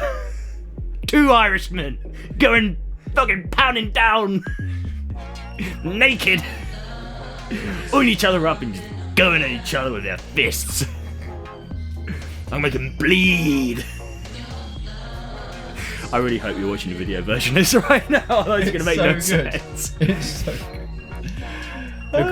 McGregor once cried in the changing rooms, what a little bitch. He said, oh, I'm so happy I won against Diaz. Well, guess what? You haven't fought me yet, bitch. You tweet this at McGregor. Let him know. If you do tweet that to McGregor, I do like McGregor. Hi. I think he's a bitch. He thinks you're a bitch. UFC 220, me and you. I've got no training. I don't need no training. I only need to see you. That would be quite interesting. So you're supposed to cut away from the promo at this point. Cut away from the promo? In what way? Promo's done. What do I do? I've never done this before. I don't know what came over me there. What were we talking about? UFC? Is this like your Superman thing? Where like Superman's there and suddenly like 2 seconds later Clark Kent came saying, Oh! What happened there? Superman! Where did Mulholland go? I'm back. Did I miss anything? Let's keep it clean. I'm just a UFC fan. Okay. I can't even remember where I was. You were saying about how before I blacked out for a second. The decision was controversial. It was. That was it. 3 judges to 2. Yeah, scored it from 2 judges to 3. Two judges out of 3 from McGregor. Yeah, one of them scored it as a draw. The problem was like the second round, because like first half was McGregor and the second half was Diaz. But in McGregor, they said it's McGregor, Diaz, McGregor, didn't they? No, they said they gave the second round to McGregor. Did they? Yeah. Was first round Diaz? No, it was first and second McGregor. Third was Diaz. Oh, that was it. And then fourth was McGregor. And Yeah. then the fifth one was Diaz. Yeah. But but a lot of people scored like. I mean, the first round, like McGregor said, probably a 10-8 in his favour because it was just him kicking the crap out of Diaz. Yeah. So beginning of the second round, he knocked him down twice with punches, and then did the smart thing and didn't go to the ground because he knew he'd just get shit, wrapped around out of him like he did in the first Lucky round. women, UFC 220. I'm gonna get a T-shirt saying 220 McGregor more. Write it down. It's in here. Write it down. Because this mine's sharp. It needs to be sharp to take down McGregor. I went for your trash talking mind games. He's already dead. He just don't know it yet. You see him training in the middle of in the middle of the octagon where he's doing his like little shitty press up and leg press things, right? I haven't seen that. Where he's in the middle of the ring, he's like, oh, that where he's doing a sit up sort of thing, and then mate beats on him. A little bitch. I'd get punched in the balls that hard. Punching him in the abs, punching me in the balls that hard, McGregor. You haven't got your sunglasses on. If you're gonna do this, do it right. I'm getting punched in the balls, McGregor. You think getting punched in the abs is hard? I'm getting punched in the balls. You do know that's one thing that is illegal in the UFC. I don't give a shit. I'm all about illegal shit. What is legal? Why even fight?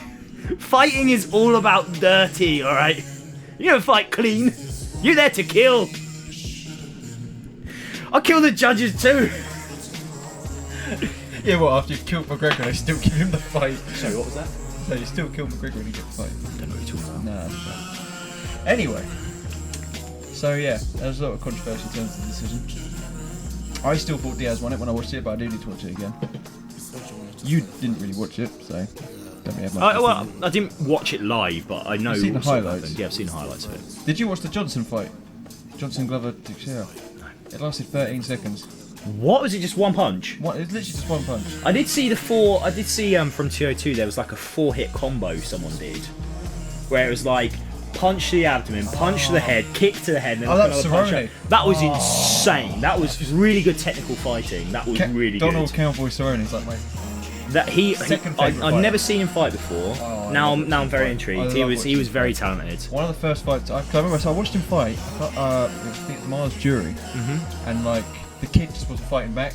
Like this kid was like meant to be one of the like highest ranked coming up and coming fighters, and Cerrone just made him this bitch. God is my witness, he has broken him in half. There's a part where like Jury's like just laying on his back, like refusing to get up, and Cerrone's literally just like taking soccer kicks at his legs, just like get up, motherfucker, get up. And Cerrone won that, and then 14 days later he fought again. Like 28 days later, but half. Yeah, because he wasn't like worn out from the fight because he just dominated. He was like, yeah, I'll fight again, and it was against the top ranking lightweight, and he beat him as well. It's just like Jesus Christ. But he could never win the belt. He's had like 3 title fights and never won the belt. Never win the belt. That's why he's gone up to welterweight. Do you know why he can't win the belt? Oh fuck. Oh no. Oh no. Because I'm gonna win the belt.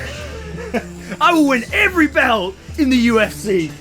Welterweight, it's mine. Lightweight, it's mine. Flyweight, I don't care about that. Pussy's fighting flyweight. McGregor couldn't even win flyweight. The best pound for pound fight is flyweight. I'm gonna take him down to Pound Town. Yeah, the best pound for pound fight was actually in flyweight. Really? Demetrius Johnson, yeah. I did see there's a Japanese fighter and he did like this running. He ran like on the walls of the octagon and then like did a fucking spinning kick and just knocked this guy out. And I was like, that's why you watch flyweight, for like acrobatic shit like that. But there's not so many like holds on the floor and that. Just trying to tire each other out. But do you know what his fighting name is? No. Mighty Mouse. Cupcake. Mighty Mouse. That's pretty good. It's better than Cupcake. Yeah, Cupcake Tate. Oh man, Cupcake Tate. Why? Why? What publicist let her do that to herself? What poor manager. I want to be called Cupcake. Yeah, okay. Maybe he's too scared of a kid to shit kicked. We're gonna take it down, girl. We're gonna brand you Cupcake Johnson. My name's Tate. Fuck that. Yeah. Johnson now. Cupcake Johnson. Let me t-shirts. We can say, Give me a range of cooking supplies. we can say related to Dwayne. Who's your brother? He likes his burgers. We're gonna call him Rock Cake. Yeah, put protein powders in a cupcake and make the Dwayne Johnson Cupcake Company. Yeah, what a shit publicist. Like, who let him do that, man? Who let him do that? I don't know. It was a good card though. Good fight card. 202.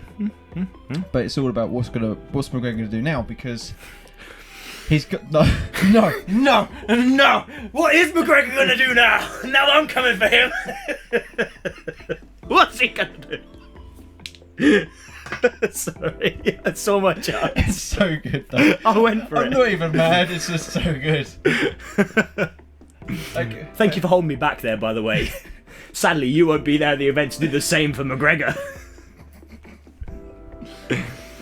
But yeah, because he's featherweight champion, Yes. and Aldo beat Frankie Edgar. Especially Lando's in like Lando Calrissian. Lando Calrissian Oh, that'd be came my down. UFC name. Lando. Lando Calrissian. King of Cloud City. What? Thomas. Lando Calrissian. Yeah, man, it'd be fucking sick. I'd come out. Everyone would look at you like. I'd come out to the Imperial March. Everyone would look at you like, you ain't black. What's going on? But a dubstep version of the Imperial March. To be like.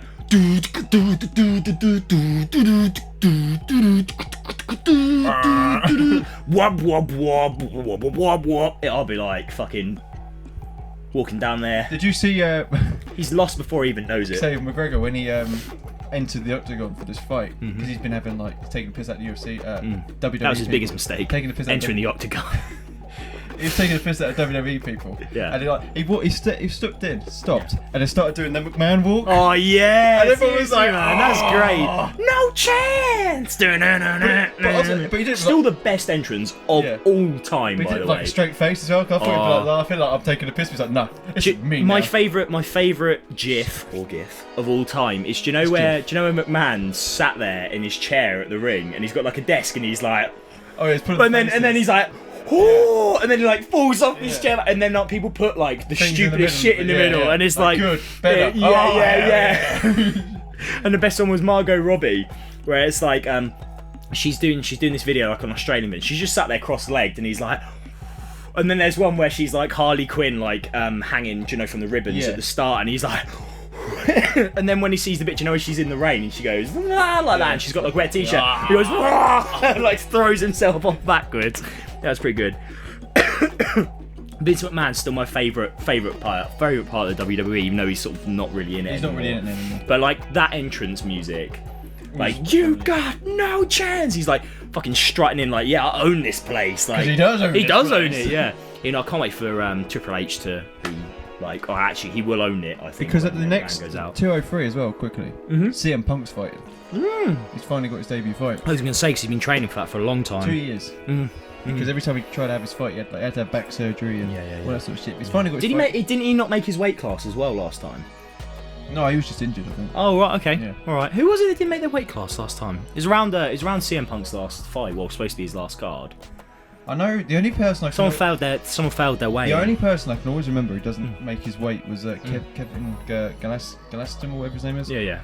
He tries to fight at like welterweight or something. Yeah. But he's not. He's a middleweight. There's no way he can't make the weight, and he keeps getting fined for it. I saw this clip, and it was on the UFC subreddit, and it was this Japanese fighter, heavyweight fighter, which is odd to see a Japanese heavyweight fighter. That is actually. And he goes to shake. He's got like a streak of blonde in his hair, and there's a guy. He looks like he's just like an American guy, and they go to do like the weigh-in. They go to like shake hands. And Japanese guy puts his hand out like, oh, you know, whatever. Like, he's not going in like all the mind games. He's just like, yeah, hey. And then the guy goes to reach his hand out. And instead, he jumps back and he goes, yeah, like that. And the Japanese guy's standing there like, what? Like, because like being Japanese, he's quite like reserved. Yeah. And he went to shake the guy's hands. He's like, this is UFC. This isn't like a boxing match or whatever. He's like, we're professionals. This guy goes, jumps, he goes, Kia! Like that. And the Japanese guy's staring at him. And then the American guy that did it like looks around really awkwardly, as in like, because no one's like applauding or like. Yeah. And he's like, oh. And then just like walks away, and I was like, I was fucking pissing myself. It was like, I've embarrassed myself. Goodbye. Yeah, I'm done now. But no, that was pretty funny. UFC's good for moments like that. Fighting's fantastic. I prefer it to boxing. Although the Olympic boxing this year, very, very entertaining. Controversial. Yeah, I fucking won. I don't care if it's on TV. I don't fucking care if I fucking swear. Yeah, it's good. But anyway, Aldo won the interim belt, so McGregor has to fight Aldo to like stay as the champion. But he's already turned around and has pretty much said, why should I fight Aldo again? There was a woman interviewing him afterwards, and they said to him, so what's next now? Like, you've reached this is the pinnacle of your career, really. Like, who else is there to beat that? Diaz is like the guy, if you know what I mean. Like, who do you beat after Diaz? And he said, well, I'm financially secure for the rest of my life now. And he said, I'll fight who I want to fight, and I'll just enjoy doing what I'm doing. He said, I'm here for the sport, and I'm like, I've proven what I can do, The thing is, though, he still owed a shot at the lightweight belt as well. Yeah. Because he was going to have that fight before Dos Anjos pulled out. Would you give a fuck, though? Like... But the thing is that Eddie Alvarez, the champion, has already called him out. So what? Like, I'll fight him. Yeah. Get both belts. Yeah, but... First ever 2-weight champion. At the same time. I don't know. But the thing is, I wouldn't be bothered. I'd just stick to my weight class. I'd be like, look, I know what I'm doing. You can call me out, fine, whatever. No, because let bounce off you. Yeah, but he wants to fight a lightweight. Oh, does he actually? He wants to fight a lightweight. Do it then. Because, like I said, he wanted that because... Do you reckon he'll be able to trim down properly? Yeah. Because people kept pulling out of his fights last minute. When he finally won the belt. Why'd you pull out of a fight with McGregor when he's the moneymaker? Like, no, because he kept getting injured. I'll fight him anyway. Get the money. Yeah, but because they kept pulling out, he was like, look, my next fight, I won the lightweight championship fight because I feel like I fought the last, against people last minute every fucking time. Yeah. And so fine, I'll give it a fight, blah blah blah. And then 2 weeks before the fight, the lightweight champion pulls out. Yeah. And that's when he fought Diaz, and Diaz beat him, and that's why he had the rematch. But he did it at welterweight, so he had to go up a bit. So he stayed at welterweight, but now he's got to drop down, obviously, to lightweight or featherweight. So he has to fight Aldo, because otherwise, like he said, it's like otherwise they'll strip him of the belt. And he's like, what's the point of stripping me of the belt and giving it to the guy I beat in 13 seconds? That's just going to kill the division. But I think he will go back down to fight to keep it, and then he'll fight lightweight champion, and then he'll fight Diaz again for the lightweight belt, because Diaz is a lightweight. That's what I would do. To be honest, like, if I was in this position... Because any fight he makes, he's going to get millions. If I was in this position, I'd just cash out and I'd just fight who the fuck I wanted to fight. I'd be like, fuck this. If anyone challenged me, I'd just take it cockily. I'd just be like, look, say what you want. Brock Lesnar. Yeah. Oh, please. Now that would be a good fight. He would murder him. Brock Lesnar would murder him. He would murder him. He wouldn't stop. No. Do you remember when Brock Lesnar won? Brock Lesnar lost. The fight was broken up at WrestleMania, and then the fight after WrestleMania, because he's supposed to get a title shot. And the fight got broken up, or he got DQ'd. And then all he was doing is just going around like Stephanie around was like, "Stop it!" And he like went to the cameraman, like fucking F5'd him, and he like F5 Michael Cole. He just F5'd everyone, like he just killed everyone. And she's like, "Stop it now!" And he's just like killing every fucking like. And then there was also that old DX clip where it's Triple H and Shawn Michaels at the back, and like he's like, "Oh, you're not hardcore enough," and Shawn Michaels like, "I'm not hardcore enough." He's like, "You, what's your name?" It's just this like guy, like a clipboard guy out the back, and he's like, John or something like that. And then he just switch in music's John, and Triple H is like trying not to like laugh because obviously it's like a promo, and he's like, "Holy shit, you just switch in music, John," or whatever. And then he goes, "Oh, I'm not hardcore enough now," and he just walks down the corridor. There's like 3 other blokes. He just switch in music to all 3 of them. It's just like, what? The thing is, like, SummerSlam happens Sunday, and Brock fought Randy. Oh, right. And he like did what he probably did with McGregor. Like, he beat the crap out of him until he was bloody mess. And the ref would but he legitimately hit him with an elbow. Yeah. And like cut like all up here. Oh, I saw that. I saw that on Squared Circle. I did see that. And he's bleeding all over the mat. Yeah. But he just kept pummeling the shit out of him. It's like he reminds me. He did that to McGregor. He reminds me of Bane. Real. He reminds me of Bane. And do you know the scene, the very famous scene in the comics, and then obviously in the Dark Knight Rises film where he breaks his back, and there's that scene where he's like holding him over. Very, very cool. I'm reading Injustice, like I was saying, yeah. And near the end of year 1, there's like a showdown between Batman and Superman. Obviously, Superman's the evil guy in Injustice, and Batman's like the one that's fighting for freedom and stuff. And there's the famous scenes recreated where Superman's like, I'm not going to let you interfere in my plans anymore. Like, I've let you fuck about and do that, but you're annoying me now, because he's got an anger problem in Injustice. And then he picks Bruce up like that, and Bruce is like, no, because it's already happened to him before. And he's like, no, Clark, don't. Like, he's scared. Like, he's actually like, no, don't, please don't do it. He snaps his back, and then Alfred takes this superhero pill that Superman's producing, and Alfred beats the shit out of, because Damian, Batman's son, accidentally kills Nightwing because Damian joins Superman's side. No, I did that in the games. Yeah, as well. And Damian kills Nightwing, and that pushes Batman over the edge. And Alfred is the one that gets pushed, and Alfred nearly kills Superman. He's like punching his face, and he's super strong.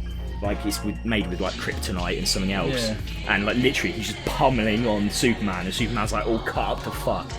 Superman also kills Green Arrow, which is probably one of the saddest scenes I've seen, because Superman's parents get kidnapped when he starts fighting against the US government. They say, we can't kill Superman, how do we get to him? And they're like, we're going to trap his parents in the mirror zone. And they get these like mercenaries who like going in and out of the mirror world to like kidnap his parents, and Superman finds them. He keeps them in the Fortress of Solitude. Now, Batman and Green Arrow and a load of other people, they go to break into the Fortress of Solitude to get these superhero pills. They don't know that Martha and what's his dad's name? Kevin Conroy. Something like that, yeah. They're in the Fortress of Solitude as well, and then Batman opens up the door, and Martha and that are stood there, and he goes, we need to leave now. Because like he knows that Superman's coming for them, like straight away. And Superman, when he gets angry in Injustice, his eyes light up with heat vision. It leaves like streaks behind him, and all he sees is this streak of just like red come in, and he does something to the fortress, and Green Arrow gets separated. And Green Arrow's just sat there with the parents, because the parents are like trapped while Superman's fighting Batman and all that. And he's just chatting to him and all that, and Superman comes in and he's like, you and that. So Green Arrow fires an arrow at Superman. It bounces off and hits Superman's dad in the shoulder. Only in the shoulder. Yeah. Superman's dad's like, Clark, no. He's like, it was an accident. Clark literally just like fucking starts beating the shit out of Green Arrow on the ground. It becomes Red Arrow. And Green Arrow, the last thing he sees, his vision starts fading. It's like Superman's fist coming down on him. He just sees the Black Canary's face and that, and he's like, my pretty bird or something. He's like, I was too lucky. And he just dies. And I was like, holy fuck. And then my last one as well that was really sort of serious is the Green Lantern dies as well. Sinestro, who's part of the Yellow Lanterns, he joins up with Superman in the end. But Green Lantern's coming back. Hal Jordan's Green Lantern's coming back from space. And Sinestro, the Sinestro Corps, seen this comic they sue him. Yeah, he takes the ring off of him in space and just tears him apart. And I was like Injustice. If you're not a comic book fan, or you are, and you're just looking for a comic, read Injustice years 1 to 5. They are amazing. It's only short comics as well. Like they're probably like 24 pages, like each issue, but like you get through the panels like that because they're mostly graphic. Yeah. The story behind it is like, what if? Because Batman vs Superman, going back to sort of one of our earlier topics, is all about what if Superman goes bad. So they make all these plans, and that's what Batman. In this, Superman does go bad. It's like, how do you beat a god? And he basically says, no more wars. And the world government's like, what the fuck are we going to do about it? Okay, because they keep going. They're like, well, fuck you, we're going to keep doing it. And he just turns up to every war zone, just like destroys everyone, and then flies away again. Then he holds a conference in the UN. He's like, yeah, I'm in charge now. And they're like, no, you're not. He's like, yeah, I am. And they're like, shit. Well, that's okay. And and he starts doing more evil and more evil shit, and he starts forgetting his humanity and becomes more of the alien that everyone sees him as. Whereas Batman's like getting more and more depressed, like more. He just becomes sad man. He's not Batman. He's sad man. And it's just like, I can't fucking do anything. He's like, I can't beat this guy. And they're like, no, come on, Batman, you can do it. He's like, I've got nothing left. I can't do it. He's just sat about like, I can't fucking beat this guy, man. He's gonna be like McGregor is when I beat him at 220. We've got to move to the next one. Right, this is comments. I mean, I didn't ask out for comments this week, but a few of you guys did get in touch. So say we're going to be a little bit light in this section. Keep people entertained while I'm finding the comments, please. Does anyone notice our lovely background? We wrote some alphabet and numbers. There's totally nothing hidden in the messages of this. I'm also wearing the most epic shirt of the universe because that's a thing that I own. Wow, you are taking your time. I was looking at a meme someone shared on my timeline. That's fair and enough. It was the monkey from King Kai's planet in Dragon Ball Z. Yeah. And it's like... It's Bubbles. like... Yeah, Bubbles. It's like, watch out, Harambe's training with King Kai for revenge. Yeah, I have strange friends, but they're great. That is good, but no. Uh... I thought you were going to do it on the video. What's that? Comments on the video. What video? Yeah, but there's a few that we got on the episode as well. Okay. From episode 6. Episode 6 is lit as fuck. So we got a few topic suggestions from Guy that I think would probably do good for next week's episode. He said, why is killing morally wrong? That's a very good one. Why is cannibalism taboo? He does go into further on this. And then, do you think a unified world government would lead to world peace or utopia? Very good. And we also said we're going to get Guy on for an episode, so we'll have to sort that out and get Femi on. Yeah, Femi will be next week. We need to get Femi on. Because we were going to get him on this week, but we wouldn't have had time to plan the show properly with him, and we want to do Femi justice, so... Because he's a guest that's well worth having. Justice for Femi. Justice for Femi. Just finding the YouTube comment videos. YouTube stuff. But it's only Guy. Well, not only Guy, but Guy's the only one that commented on the YouTube video, so we're just going to pick out the best. Guy just comments on everything. I love it. It's good though. He keeps pushing for a subreddit. So I do need to make it. You do need to make it. 14 views. We have 51 views on our first episode now on YouTube. Oh, remember that vest? Yeah, man. The vest. Vestgate. Vestgate. So, alright, so first he thanked us for doing research in US gun laws. We thank you for it. And then about the Second Amendment, why gun laws are in place, so we appreciate that. And he apparently is very offended by the fact that I called No Man's Sky shit. I'm sorry about that. That's your opinion? Yeah, I'm really triggered right now.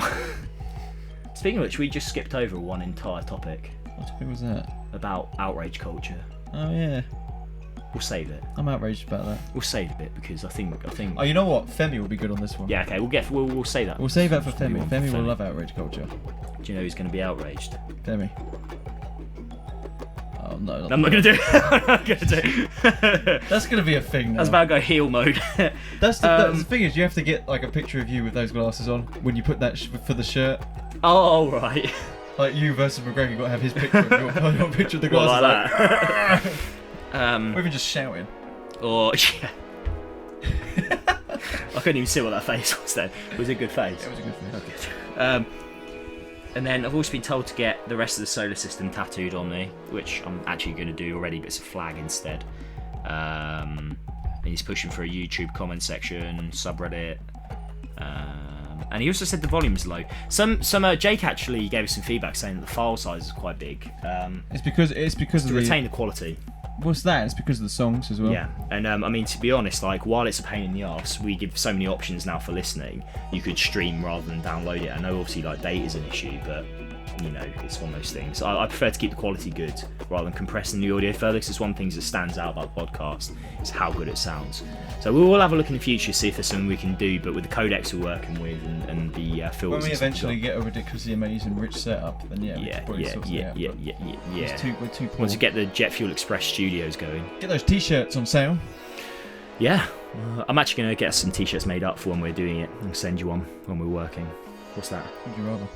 Oh shit, yeah, of course. Now, we're moving on to Would You Rather. iOS 10 has this really weird thing now where it unlocks and then you have to press the home button to get to your thing.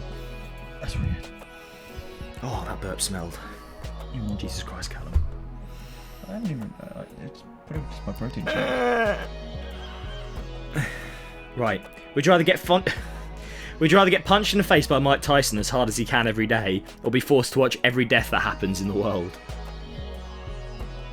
Probably watch every death.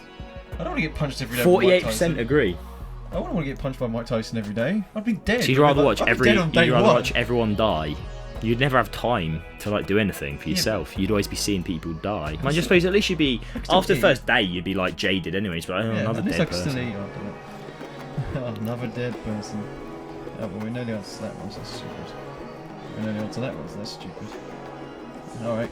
Kanye West for president 2020 or Dwayne Johnson for president 2020? Dwayne Johnson, man. By the way, it's time to drink water. He literally has. Thank you. Yeah, I've got a water app that nags me.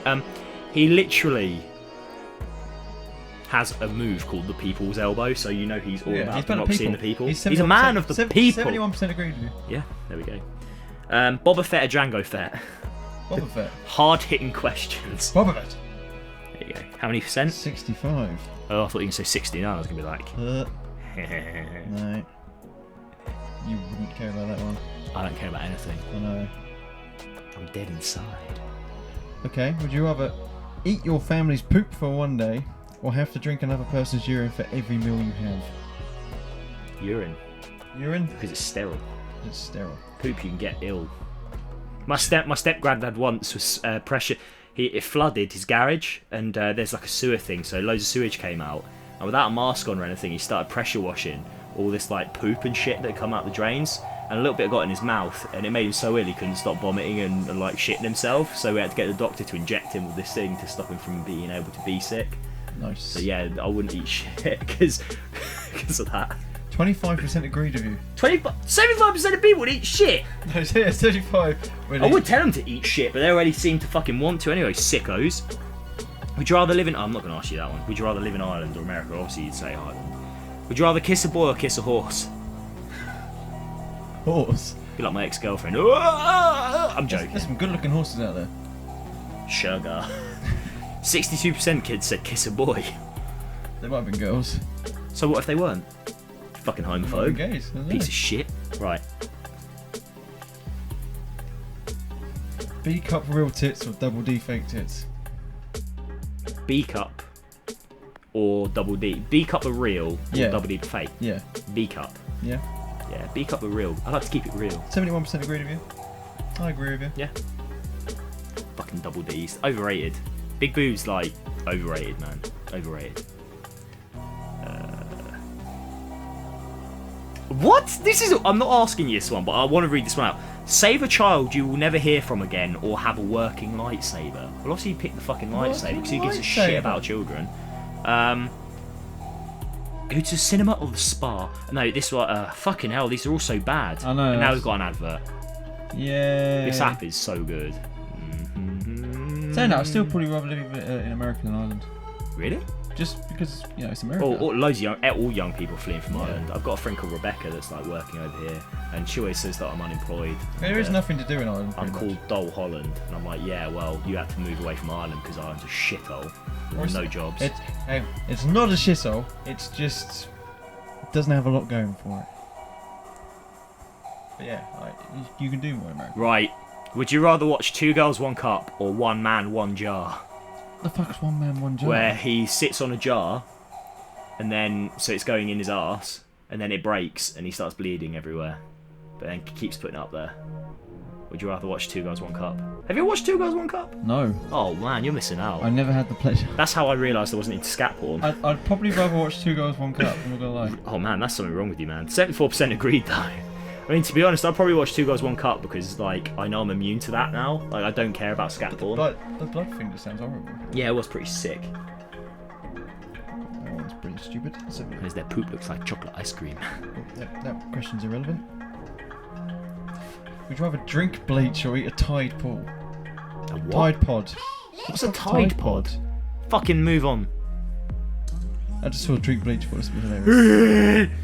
Don't put the glasses back on and do that. No, I'm not gonna. Oh. Come on, ask something. Okay. Would you rather have your eyelids make a camera shot sound every time you blink, or have a snorkel on for the rest of your life? I'd rather have my eyes make fucking camera sound every time. That would be fucking awesome. I'd be like, hey babe, pose me, go Vogue, and I'd be like, and they'd be like, and they'll start playing Madonna's Vogue. Can you imagine, like, during sex, like every time, like, I just wouldn't blink. I'd stare at them the whole time. I'd be like maniacally staring at them, like. You do that anyway, though, didn't you? Yeah. 82% agreed with you. I'd have eyelids. That's the solution. Just cut your eyelids off. How do you sleep? This is a good one. Would you rather listen to only Justin Bieber for the rest of your life or die straight away? Die straight away. 40%. 60% are liars. Oh, that was stupid. Oh, if I'm lying, I'm dying.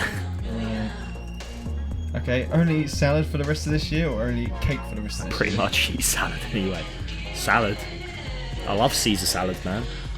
Get some grilled chicken on top of that. Wow, 61% agreed with you. Yeah, man. You got a Snapchat from James. James Smed. Let's have a look what James is sending me. It's always good. James's content is great. Let's see. I'm gonna be nosy. Oh, it's a video. It's a video. Stretch them hammies. James, you pump that shit. You pump it at the gym. Fucking fat. That's why I love having James send me shit. That was good. Hang on, let me just. Should we Snapchat him back and let him know that he's live on the show at the moment? James, we just played that live on Jet Fuel Express episode 7. We really appreciate your content. Feel honoured. Yeah. We just played that live. Now we send it. Now we send it. Social media We just made moguls. history. You watch out, Mark Zuckerberg. We're coming for you. We just Snapchatted like a random person. First Not a random person, another person. First, I'm gonna fight McGregor. Then I'm gonna fight Zuckerberg For Facebook. in a cage match. I'm gonna Turns out he's like some. I'm gonna fuck his wife. Turns out it's like ridiculous, like martial arts specialist. I don't give a shit what he is. He's Yeah, nothing. Piece of shit. Sorry, just seeing if it sent to James. It's still sending. What's with your trash internet in this house? I don't know. I wish you could get a signal from my house here. I'm surprised you can't. Considering it's so amazing. Still isn't it? sending. Still sending. Like one day someone's going to invent laser internet. Lasers. I think they're already working on sending data through lasers. But I'm not sure. Lasers are cool. You can shoot people with lasers. So, I'll tell you what, we always open up the show and ask what we've done in the week. Let's finish this week with saying what are you going to do for the rest of this week? What are your plans? It's my mate's stag do on Saturday. Nice! What are you going to do in the stag do? Well, I know we're going go-karting, Oh, that's good. but I don't know what we're doing afterwards. Probably getting drunk. But Right. that's just my guess. And other than that, I've got work, and I'm going to eat, and I'm going to go to sleep. Yeah. I'm going to finish watching Gotham. Did it send? James has replied. James has replied. I was just waiting for this. That's what I was trying to stall, really. But yeah. So you're going to watch the rest of Gotham, stag do, go-karting. Yeah. That's good. That's And pretty the good. Saturday after is the wedding. Yeah, So pretty that'd be good. alright. Pretty We're going good. to Cornwall. Oh, nice. Eden Seriously. Project. Oh, that's supposed to be really good. I want to see That's where that. he's getting married. Oh, no way. Eden That's going to be beautiful, man. It's going to be ridiculous. You know, apart from the fact that marriage is a fucking waste of time. He's alright, isn't he? Well, he's wasting his life even earlier than normal. Yeah, that'd be fun. James Smearden. Yes! Yes! That was good. Thank you, James. Yeah. Part of the show. Just made history. Part of the fucking show. Technically, like our first guest. James is just dialed in. Fuck, we got to start paying James now. Wait, what? I'm not even getting paid. I'm paying myself. I'm not even paying Jeff. I need to monetize this shit, bro. I'm gonna call Crunchyroll. They seem to be sponsoring everyone lately. We What cost them? can read out anime names. Like, my husband has no idea what I'm saying. And Ultimate Fafnir. And Brian Altano's word association game. What other anime are there? There's Shokugeki no Soma. Naruto. I like how you said that. Naruto. Bleach. As in stuff you should drink. There's actually one called Bleach. Oh, there it is. That is ginger guy killing demons. Shokugeki no Soma is set in an academy of elite chefs. And they challenge each other to cooking battles. It's like Great British Menu, but Japanese and cartoony with more titty girls. Piqued my interest. I was watching a lot of anime, and then my Crunchyroll subscription ran out, and I just haven't been bothered since. I was too addicted to Gotham. It is too I good. just couldn't stop. It is too good. And now I'm watching Marco Polo season 2. I do need to watch that as well. Marco Polo's so good. It really is. There's a lot of naked Chinese women. It really is. And it's also got a Latin guy. Marco Polo is a bit of a heel in season 2. Well, I look forward to seeing it. He's more like the Khan than the Khan himself. And on that bombshell, this has been Jet Fuel Express, the first and last ever episode 7, where you can get all of your news regarding deli meats. We got your pastrami, salami, pepperoni, and ham. And pepperami. Pepperami's an imitation piece of shit. I have been Tom, and my Twitter, where I share Nothing. many memes and my Tinder conversations, is at the Mulholland, TheMulholland. And I still am Callum, the beard stroker. No. I'm also on Instagram, Snapchat, HMU. Xavier Woods, wrestler. Yes. Has his own YouTube channel, Up Up Down Down. Really good. But he's got one of Big E, isn't it? Do you know Big E? He's massive. Biggie Smokes? No, it's massive wrestler. Big okay. guy. He's hilarious. But at the end of it, at the end of every video, when he's got someone on, he'll be like, "Follow me on Twitter at and follow such and such a Twitter at," and then I'll say the Twitter. And every time Big E's on, he's like, "Don't follow me! If you follow me, unfollow me!" But yeah, my Twitter's at SparkyGoLarky. We share good content, man. I don't do anything on Twitter really. I do. I need to use it more. I send out a lot of content. All of my Instagram posts are automatically copied across to Twitter and Facebook, so, you know. Didn't know you could do that. Yeah, man. Yeah. Just put some switches in the settings. Bam. Done. What switches and what settings? Instagram. Not Instagram. I don't do Instagram. It's Twitter. I don't do Instagram. Oh, you can do it. You can do it on some of the Twitter apps like Hootsuite and stuff. No, fuck that. Copy and paste. Yeah. Don't do it. Thank you for joining us.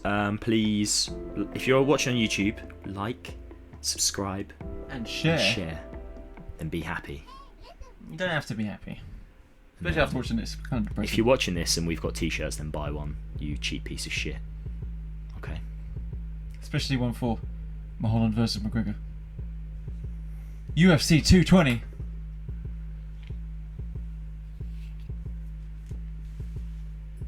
Need to support my camp. Oh, if we can get louder. Need to buy that t-shirt so I can buy more steroids. Not that I need them. I'm just going to hurt McGregor so bad. I just like the taste of them. He'll never wrestle again. He doesn't really wrestle though. He will when I've finished with him. WWE will be the only place that'll take him. Even then, there will only be TNA Impact. Because they don't even like him, I don't think. TNA. They're not even TNA anymore, they're just Impact Wrestling. I don't even need to raise my voice. I can tell he's scared. I can smell his little vagina. All the way through the internet. Okay. I'm taking down to Pound Town. I'm gonna make him lick the sweat off my chest hair. The fuck? I'm gonna fuck him in the ring. Figuratively and literally. That's like taking a whole definition to making someone tap out. Nothing for him to tap out of. McGregor, you're dead. It's called the Mulholland Poke. I'm gonna poke him right. That's what I meant, With yeah. my dick. That's what I meant. Yeah. So yeah, follow us. And if you're listening to us on podcast, thank you. You're missing out on some of the visual cues, but to be honest, it's still just as entertaining. We all know it. So yeah, thank you very much, and we will see you next week for more amazing content as per usual. Episode 8, Femi special. Hopefully. We're gonna make it happen. Hopefully. We are. Hopefully. The hype is real. Hopefully. So yeah, thanks. Bye. Bye.